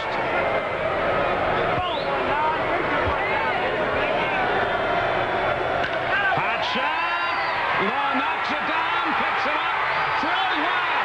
A run is in. Nettles races for second. They got a shot at him down there. He is going to be out of there. Hubbard winds up at 3rd, and another run is in. So Nettles drives in a run. He reaches 1st on an error. He's out 2-6 at 2nd. Ramirez has scored to make it 8-5. Hubbard winds up at 3rd. You can see Law going to his left, thinking double play. In doing so, he bobbled the ball, then threw it wild past Shines at first. This is another shot of it. This ball was sharply hit. Law just couldn't find it. He kicked it, then threw it away. Nettles tried to get down to second base, and he's gunned down. And a good throw. Catcher to short. Nettles is out. Runner at 3rd, 2 out for Deion James. Tie, 1 ball, no strike. The board is incorrect. That is 2 errors on the Expos, and they both come in this inning.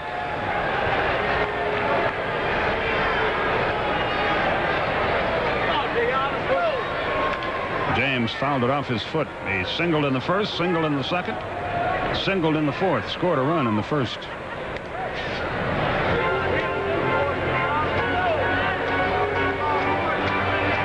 The Braves have scored 4 in the inning. It's 8-5 Atlanta.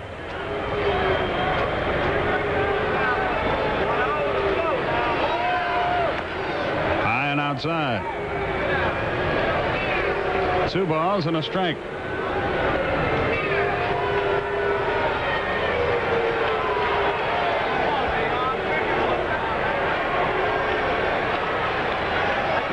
James waits. Hubbard at third. Inside. 3 balls and a strike.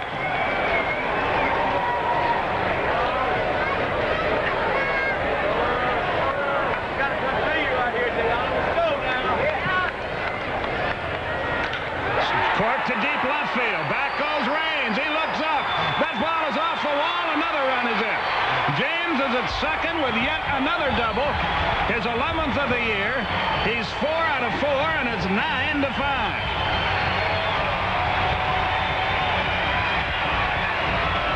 Leon James had an amazing start here.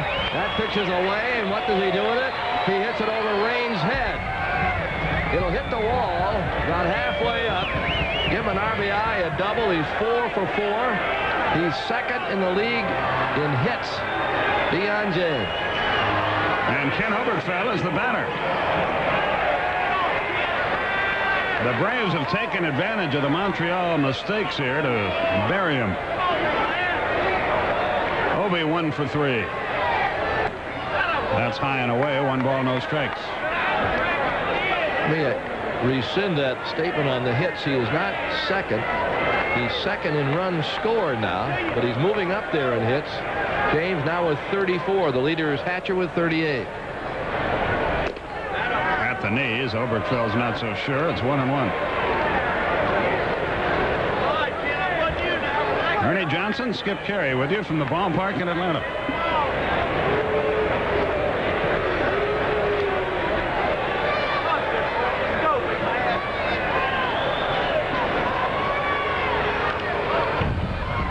For reasons that are not yet apparent to me, the fans have tied all their rally wraps together. It's sort of like rally wraps across America here. Yeah, it's gotten down below us. It came from the upper deck. There you see it. Very strange. 1-2 pitch. Ground ball to second. That should do it. Law Fields throws in time, and the inning is over, but a very profitable one. For Atlanta, they score 5 runs on 4 hits.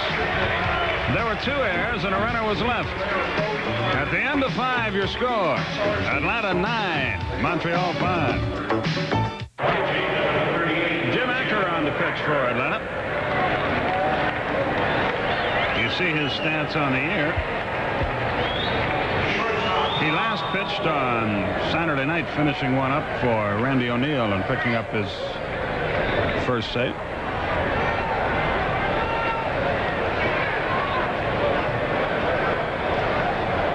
Foley has struck out, bounced to second. He'll lead it off. And then we'll probably have a pinch hitter for Larry Sorensen. Acker works off the stretch and delivers, and it's corked into center. James on the move. He gets there. 1 out.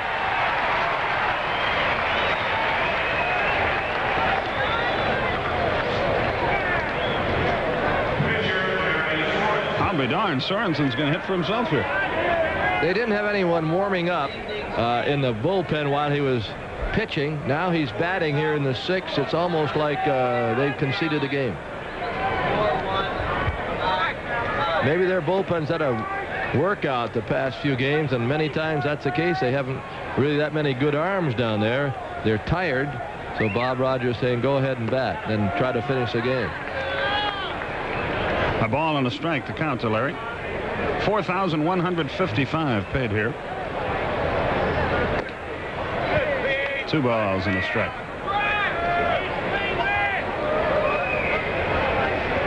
It's not that one-sided a game. 4-run deficit. 2-2 to Sorensen. Casey Candell will be next.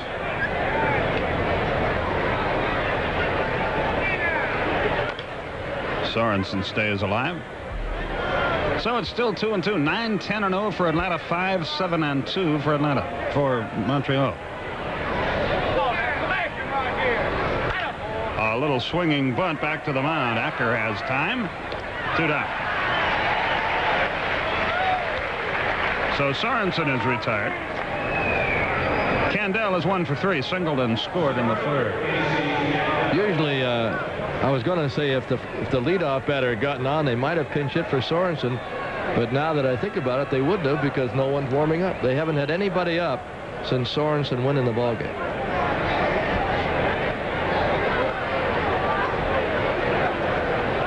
I'm sure Pete and John discussed the fact that Candell's mom was a professional baseball player back in the 40s. Phil Wrigley had a women's league during the war years. But you might have been out in the yard or something and missed it, so we'll repeat it.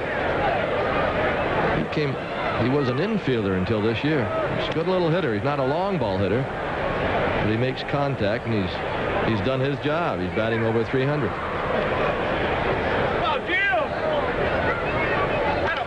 Have we determined yet the purpose for tying all these rally reps together? No. Guess they're going to have a tug of war. When the Braves rallied, everybody stood up and they just stretched it out.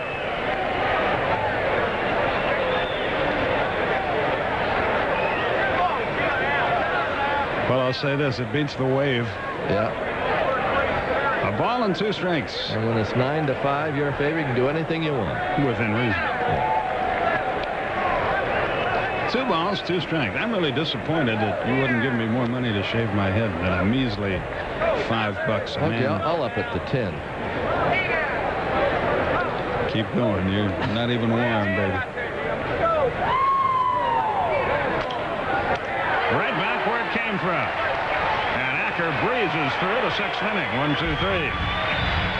We go to the bottom half of the 6th with your score. Atlanta 9, Montreal 5.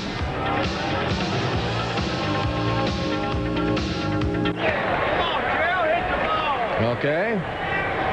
Rally wraps. The result, 26 runs in 21 innings since we introduced the rally wraps.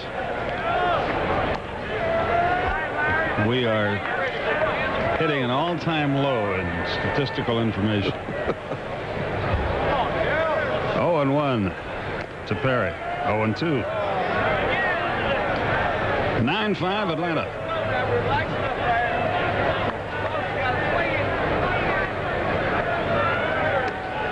That didn't miss by much. Fastball off the outside corner. The Braves, if they hold a lead, will be 3-0 with the wraps.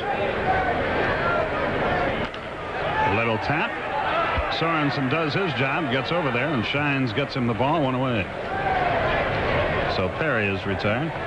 Wonder how we won those 2 out of 3 from the Mets and those 2 out of 3 from the Reds up there without these things. I don't know. We'll just keep wearing them until they lose. Well, I haven't worn one yet, so I can't wear one now, right? I thought you had one on the first day for a while. No. They don't come in my size. That's right. I look for one. You're 1 ball, no strikes. If I get down and get one of these lines down here, we might be able to work some out. Yeah. Well hit left field. Raines looks up. Bye. It's 10-5. Number 5 for Murph, his 12th run batted in.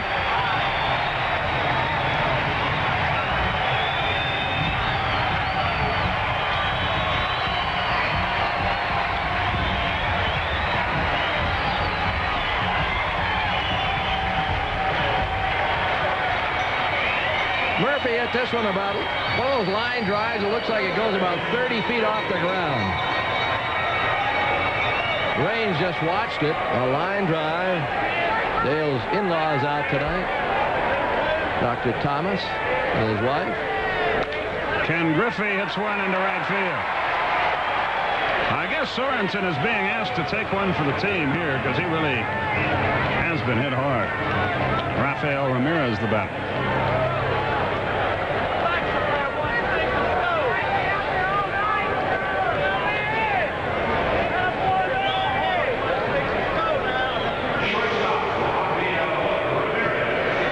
Still no bullpen action for the Expos. I know how he feels. I was asked to take a few for the team. And I never understood it, never appreciated it. was loyal, but not that loyal. 1 ball, no strikes. It's got to be a lonesome feeling when you know you don't have it. And there's no hook coming. No hook. You stand there, so you go in and break a few chairs after and tell your bride to keep the kids outside. That'll be caught in right field. Ramirez is retired. Webster puts it away. 2 down. Here's Ozzie Virgil, who was walked, hit a 2-run homer, and lined to center against Sorensen after being knocked off the plate on a couple of occasions.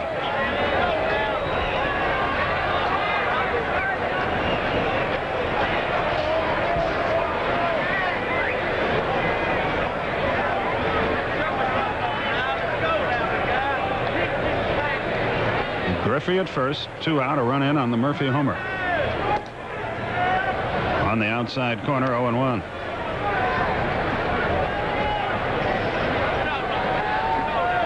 The Braves trailed 2-0, tied it, trailed 4-2, tied it, trailed 5-4.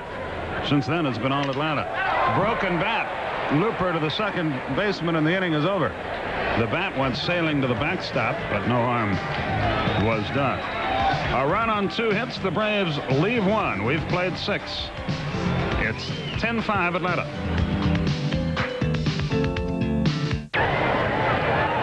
Ask Dale Murphy. The book written by the Braves right fielder can be found in the Braves Clubhouse Collection catalog. To order your catalog, send your name, address, and $1 today to Braves Catalog, Post Office Box 4006, Atlanta, Georgia 30302. Or to shop in person, visit the Braves Clubhouse store at CNN Center. Guess who started, speaking of CNN Center, guess who started the, what do you call these things, rally wraps across America? Yeah, they're making a long rope. I'm sure the employees of that's it. TBS. Our guys, all right.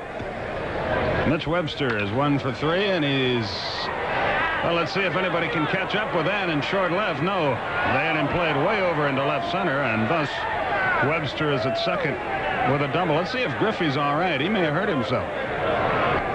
He's got a bad Achilles anyway, and he's hurt. Griffey had to come a long way because the left-handed batter Webster just pops it down the line. Let's watch Griffey. Uh-oh, right there. You could see him kind of pull up lame. Dave Pursley, kind of a senior trainer in the National League. Dave Pursley, a very good trainer. On his way out, he's taken care of the Braves for a long time, ever since they came here. I think Harvey Stone might have been the trainer the first year. That long run for Dave, I better get Jeff Porter ready, too. Dave will take care of Griff, and then somebody's going to have to take care of Dave. I don't know if it's a hamstring or the Achilles or what, but he's going to come out. We get a report. We'll pass it along to you. Griffey being removed from the ball game on that long run. He's pulled a muscle in his leg. And Renicky is getting ready to go out. Here we see it again. Right there. See Ramirez coming from short. Griffey leaving. He'll get a nice hand. If it's a hamstring, he did not pull it very badly, because as you've seen, when a guy pulls one all the way, he just goes down as if he'd been shot. Well, we won't speculate. They'll take Griff to the training room, and as soon as they find out, they'll let us know. So Webster is at second with nobody out. Renicky gets a little chance to limber up in left field. Braves can ill afford to lose Ken Griffey, who leads the club in RBIs. And very much a part of their offense. Here comes Tim Raines.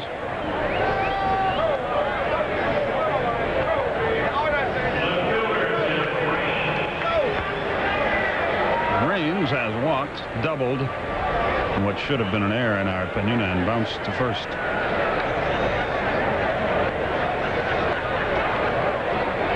Runner at second, and no one out. Top half of the 7th inning. Ernie Johnson, Skip Carey with you from Atlanta Fulton County Stadium. Strike over the outside corner, 0-1.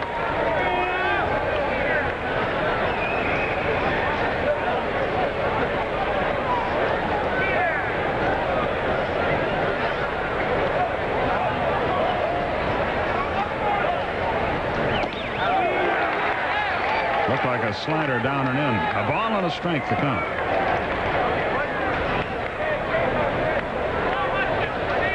Nothing new to report on the Doyle Alexander situation. That might be out the window. Look, you have to be pessimistic about anything happening there.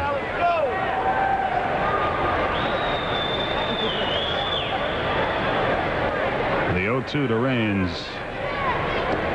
Bounced it up there. A ball and 2 strikes. 10-12-0 for the Braves. 5-8-2 for Montreal.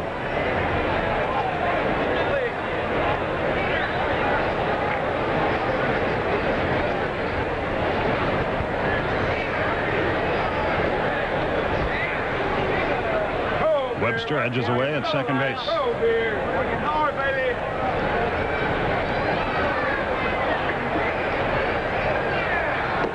got it. Raines out on strikes. Acker's first strikeout. Acker can make that changeup sink. You can see it go down and away, and Raines missed it. The other baseball, the Cubs beat the Dodgers 5-4. Andre Dawson drove in the winning run in the 9th inning. Cardinals lead San Francisco 4-1 after 3. Mike Krukow against Danny Cox. In about 15 minutes, Pittsburgh will play at San Diego. Bob Patterson against Storm Davis. American League, Yankees 2-1 over the White Sox. That's after 6. Charlie Hudson pitching well again against Richard Dodson. It's still raining in Kansas City, where Toronto is to play. Joe Johnson against Charlie Liebrand. And that's all there is tonight. I have a theory on the Doyle Alexander negotiations. You want to hear it? Yes. Okay. I get a feeling whether I want to or not, I'm going to. You're going to hear it, baby. Tim Wallach has had a great night. 2 homers and a sacrifice fly. Yes. Okay. The other free agents who signed. Fouled back this way, but it'll be short of the booth. The other free agents that signed, Gedman and Raines and people like that, really had big years last year. And they were offered some big dollars by their former team. And when they re-signed, it was almost like the same offer was there. Just subtract maybe a month's pay. So in Doyle Alexander's case, he did not have a big year last year. And if Bobby Cox offered him a lot less than the last offer, I can understand it. And Doyle might have expected the other type of offer.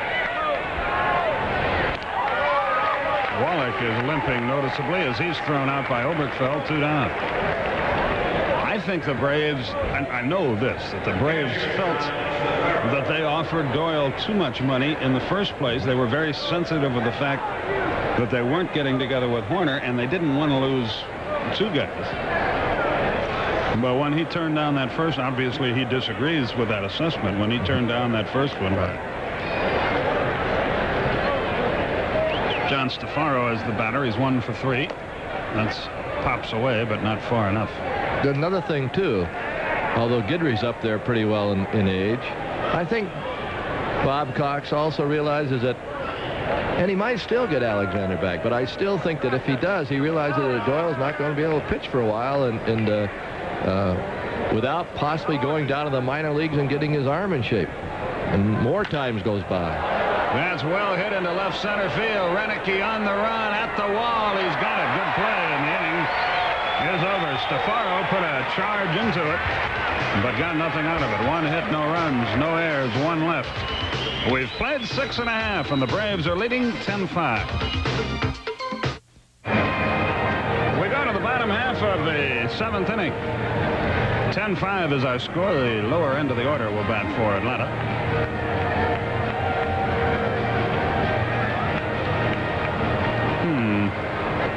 It's a very strange place tonight. Made stranger by the appearance of Rudy Martzke in our booth. And here with the play-by-play story, Ernie Johnson. Thank you, Skip. With Rudy here, we've got to behave. USA Today is represented. Here's Hubbard, and the first pitch is on the outside corner. I'm not going to behave. You know he's going to rip us. So.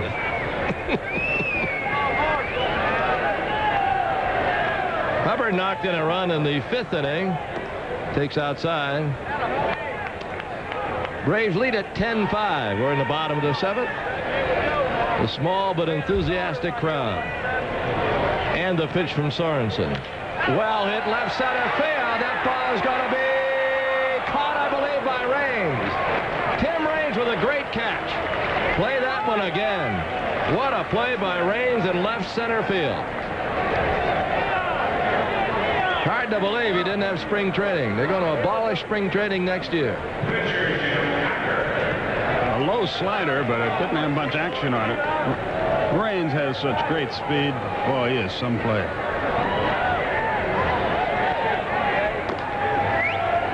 This is Jim Acker taking a strike up for the first time. He sure would have looked good in an Atlanta uniform all that time he was out there, wouldn't he? Little pop foul. Out of play off to the right. No balls and 2 strikes. Sorensen on in relief of Sebra. Swing, a foul tip by Acker. James is on deck. He is 4 for 4. And we wish Brad comments well. We hope he makes it back to Milwaukee. But brother, Bob Cox made a deal to this point when he got James. There's a grounder to third. A bad throw by Wallach. And Acker's going to try for 2, and he's going to make it. A good down and up slide by Acker at second. A boot by Wallach on an easy play.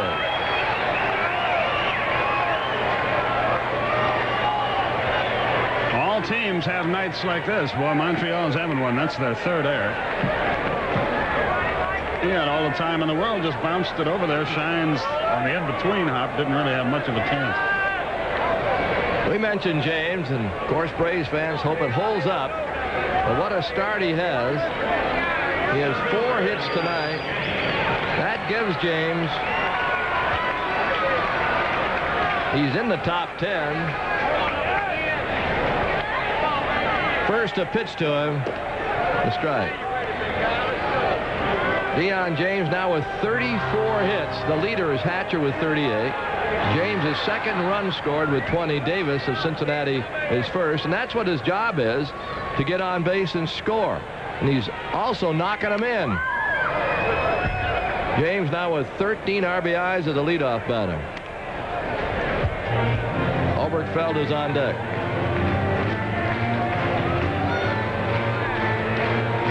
Acker at second. 1 down.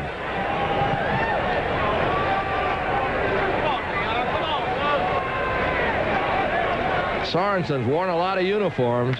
That's well hit, but it's going to be caught in center field by Candell.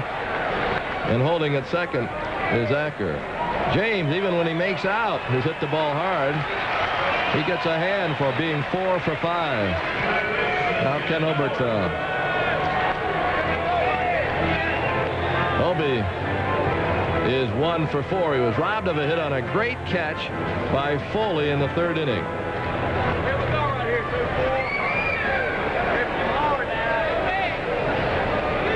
Atlanta shooting for their foul away 3rd win in a row. Got to give them credit for a little character.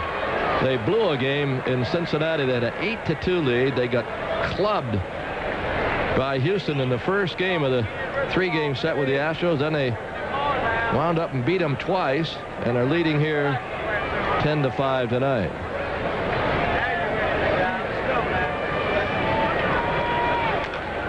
Hit foul. The Braves are 3rd in batting in the National League. The ERA of the pitching staff isn't that good. Last check, it was about 4.4.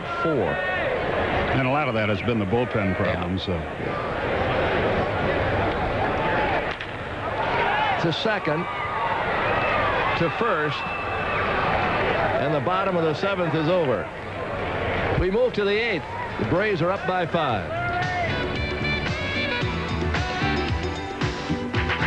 Ryan Sandberg and Leon Durham all homered for the Cubs. It was Durham's 8th of the year. Cardinals got 4 in the first against Mike Krukow. Pittsburgh and the Padres just getting started. The White Sox are batting in the bottom of the 7th. Charlie Hudson trying to get to 4-0. And it's raining in Kansas City where the Blue Jays want to play. And there's your TBS scoreboard up to the moment. Jim Acker working his 3rd inning, trying to save the ball game for David Palmer. Even though it's one-sided, if Acker pitches 3 good innings, or in this case 4, he could get another save. Randy St. Clair.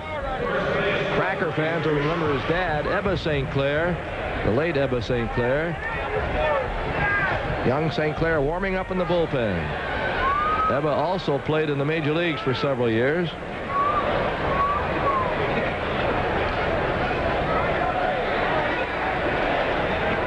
This is Razor Shines hitting the ball to the mound. That's an easy out.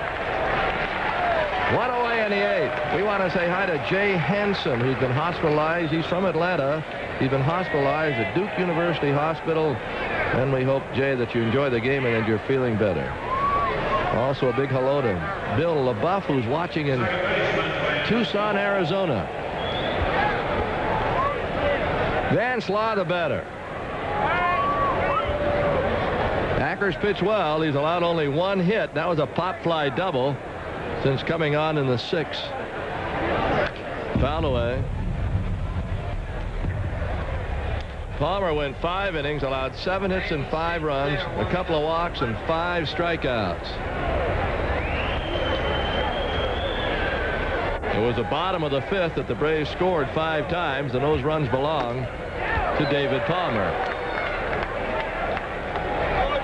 Many times you getting an 0-4 like Palmer, 0-4. All you need is a win of any kind to get yourself rolling. He needs one badly, and he should have it tonight as Hubbard makes it 2 outs.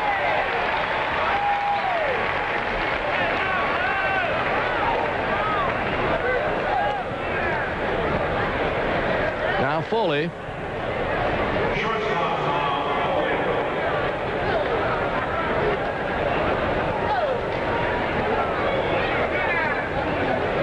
Foley's a switch hitter.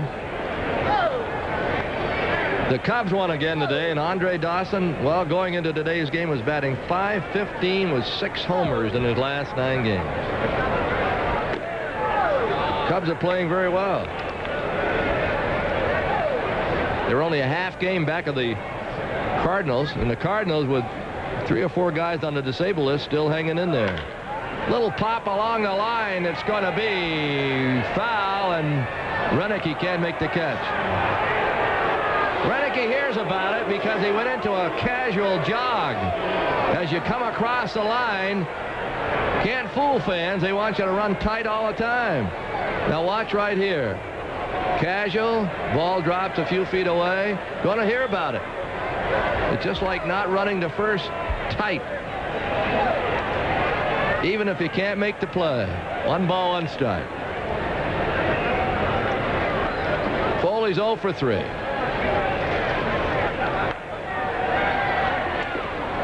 Ackler with that change going down. It hit Virgil, and it hit Randy Marsh. And Acker smiles. That doesn't help it. Watch it. Bingo. He's all right, I think. It appeared that Marsh might have gotten hit in the groin with that ball that bounced up. Well, that home plate umpire really gets a workout. There's a strike on the inside corner. That's why they let the umpire who's calling the balls and strikes ump at 3rd the next day. That's a little easier, kind of like a day off. What do you think of Jim Cott's idea? To have the good ball and strike umpires always umpire the plate and pay them more money. Not a bad idea. But, I mean, I think it would the other umpires would be a little perturbed.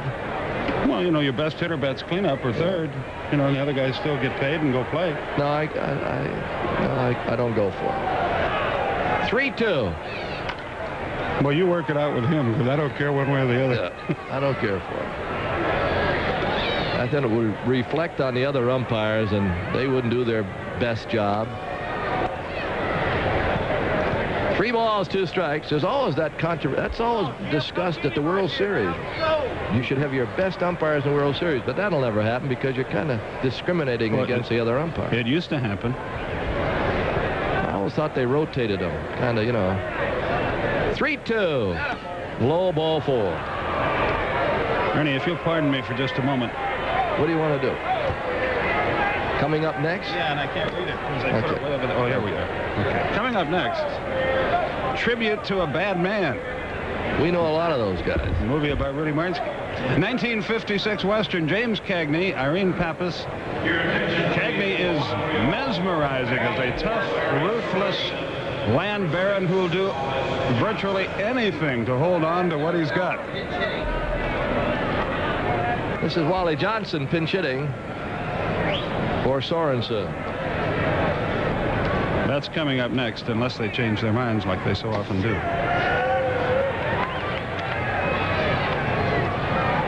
On 1.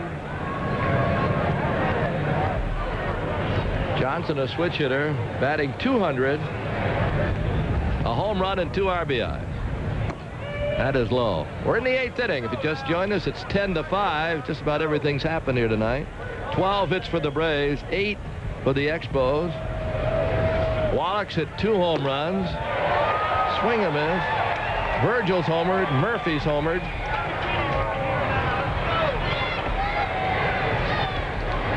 One and 2. Pitching line on Sorensen. 3 innings pitched. Sorensen went 3. 5 hits. 4 runs. Only 1 of the runs earned. Bounce towards short. That'll do it in the top of the 8th inning. Ramirez to Hubbard. We move to the bottom half. Atlanta up by 5.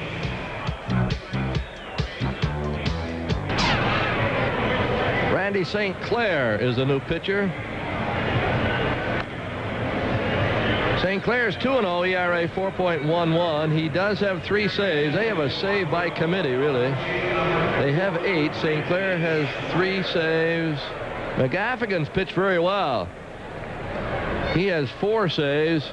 Burke has 1. Andy McGaffigan has an ERA of 0.50. Gerald Perry leads it off, bottom of the 8th. Skip Carey and Ernie Johnson with you from Atlanta with the Braves. Look for their 3rd win in a row. Pitch is low. Murphy's on deck. This is my last offer to you. How much would you actually pay me to shave my head? $50. How's that? You are a cheapskate. Foul away. 1 ball, 1 strike. I've seen you without any hair. Remember that cartoon on one of those roasts? Yeah, it looked pretty good, too, I thought. No, I thought you looked terrible. Well, with hair, I don't exactly win any prizes. That reminded me of an old ad in a barber shop. When he checks his hat, he checks his youth. Did you ever see that? For $500,000, I'll do it. Here's a 1-1 to Perry. Well hit. Fair foul. This ball is foul. Did he hit it? He missed that foul pole by about 25 to 30 feet. Gerald Perry, who's had 2 hits tonight. He was 1 for his last 28 coming in. He's picked up a couple. 2 for 4. Also a stolen base.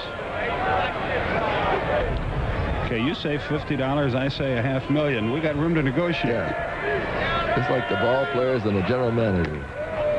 The ball outside. Eric Davis of Cincinnati, to no one's surprise, was a player of the month for April in the National League. Hit .364, 16 RBIs, 7 homers. Fouled away, and he was also the league's player of the week. He had a year in Philadelphia, 2 grand slams. And Sid Fernandez was the pitcher of the month. Young lefty, 4-1, ERA 2.18. Cal Ripken was the player of the week in the American League. Boy, the Orioles are having an awful time of it. They're not getting any pitching from guys like Flanagan. And the pitch. Down low. And Scott McGregor, they thought both those guys are going to do better, and the Orioles have lost 4 in a row. They're 9-15. They've lost 8 of their last 10 games. That's fouled away. 3 balls and 2 strikes on Gerald Perry. Speaking of Perry, paper said Bob Horner has joined his ball club and might. I think he plays today for the first time. He's going to pack a few fans in over there. And he should hit a lot of homers. Those fences aren't that far. He can hit them with major league fences. 3-2. Missed inside. Does CNN have a bureau? I bet they do in Tokyo. We ought to have somebody interview him and use it for rain delay or for between games of a doubleheader or something. I heard the Atlanta Journal was going to send someone over to do a piece on it.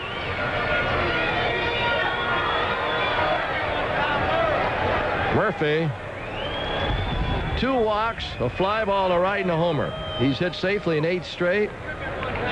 Oh, he's been getting walks by the bushelful lately. 2 today. Murphy walked once yesterday. Swing a miss. On Saturday, Murphy walked 4 times.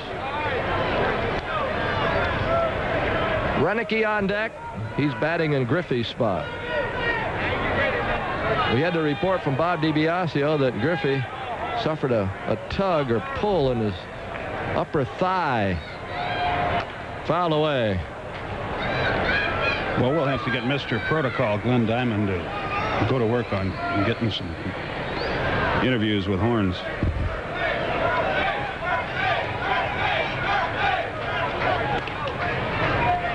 We have to think everything up here, don't we? Yeah.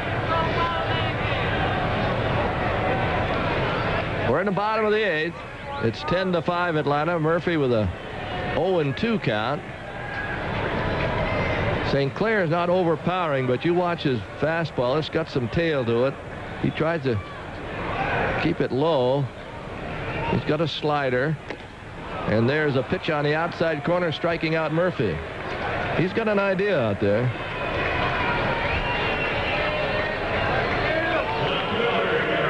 That ball backed up. It started out outside and wound up over the heart of the plate. Renicky's a batter.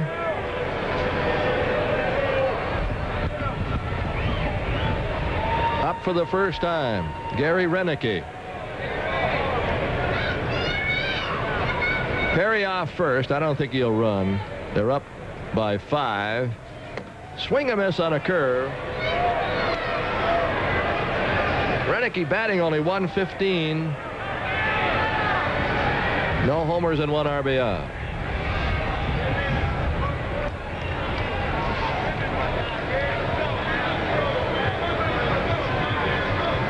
Here's the 0-1. Tried to clip that outside corner and missed it. Ramirez is on deck.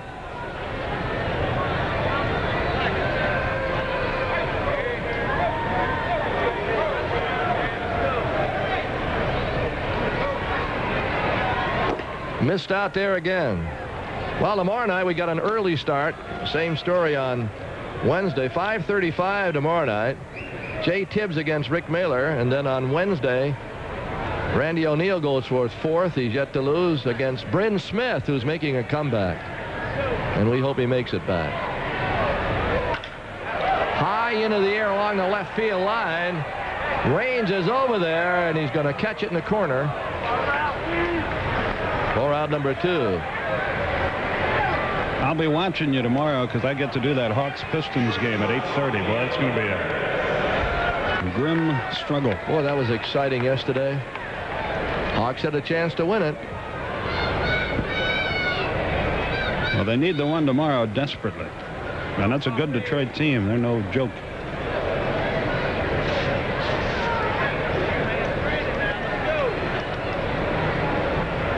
Perry off first. Ramirez takes a strike. 2 outs in the bottom of the 8th. Does it mean the Pistons, have they won the home court advantage? I mean, they got to play the Hawks 3 times in Detroit if it keeps going out to 7. 4 here, 3 there. Law tags Perry, and the inning's over. We move to the 9th inning. 10-5 Atlanta.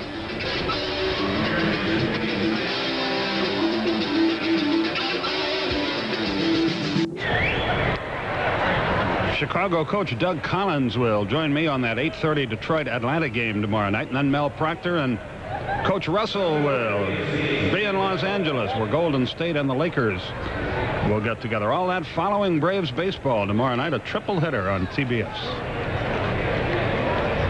It's the 9th inning. The leadoff batter is Candell, who has 1 hit in 4 tries, and Acker's first pitch is right down the middle. Excuse me. 0-1.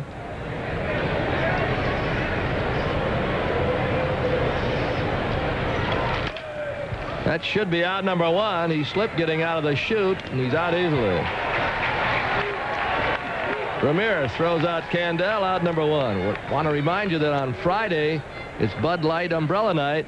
We want to thank the friendly folks at Budweiser, one of our sponsors for many, many years, for sponsoring Umbrella Night. The first 15,000 fans with a reserve seat ticket pick up a Braves umbrella. That's Friday. The Mets are here Friday, Saturday, and Sunday. Strike call. Webster is 2-for-4 with a stolen base. Hit a pop fly double in the 7th. He's got another base hit to left center. So Webster at first with a 3rd hit.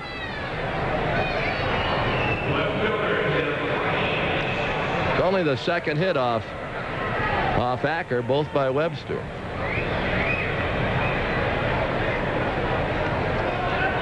Here's Tim Raines. He has a double and an RBI in the 3rd.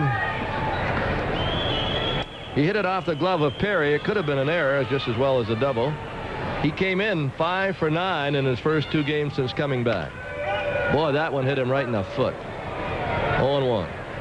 Boy, he's in great shape. You can tell he really took it seriously while he was not playing. Right off his front foot. Raines, who has a huge salary. You know what time he came to the ballpark today? I saw him today. Let's see. I got here about 3. And he was getting out of a cab. I said, welcome back. He said, it's good to be back. 0-1.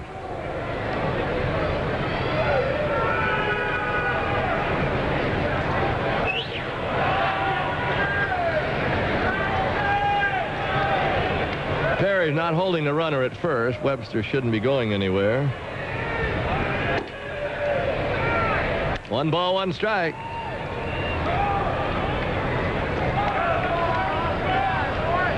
We're just zipping along already in the top half of the 9th.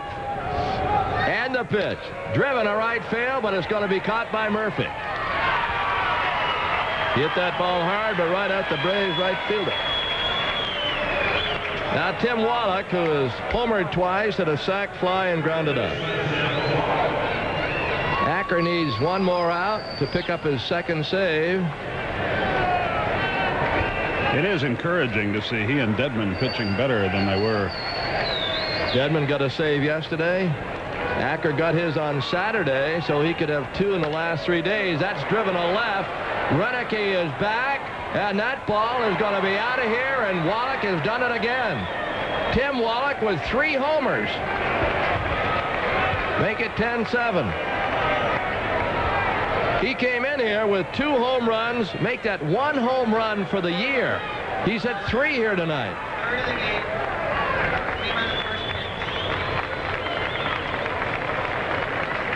The fans remaining, not too many, a couple of thousand, give Wallach a nice round. First time he's ever hit 3 homers in a game. Anker was just trying to get ahead of him. Thought he'd be taking a strike. Wrong.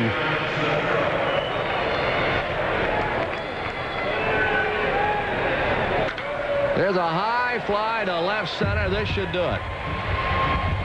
Tefero hit it, and Renicky caught it, and the game's over. And the Braves have won their 3rd in a row. Final score 10-7 Atlanta. Back with the totals after this message.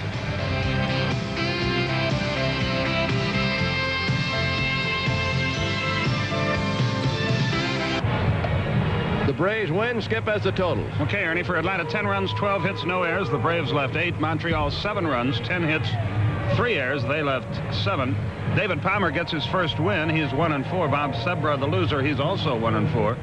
Jim Acker gets his second save. Rafael Ramirez, the game-winning RBI, his second. 4,155 paid to see it. We'll be back to check the other baseball right after this. Limited schedule today. There you see the Cubs beating the Los Angeles Dodgers. The Cubs have now won 4 in a row. They had home runs from Trio, Sandberg, and Durham. The Cardinals leading the Giants. That could help the Braves. It's 4-1 now. Bottom of the 5th. The Pirates up by 1. Only game scheduled in the National. In the American, the Yankees leading the Chicago White Sox 2-1 in the 8th inning. A postponement at Kansas City. Our final score, once again, the Braves 10 and the Expos 7. The Braves have won 3 in a row now. Our next telecast will be tomorrow night. Airtime will be 5:30 as Jay Tibbs goes against Rick Mailer. An early start also on Wednesday as Randy O'Neal faces Bryn Smith.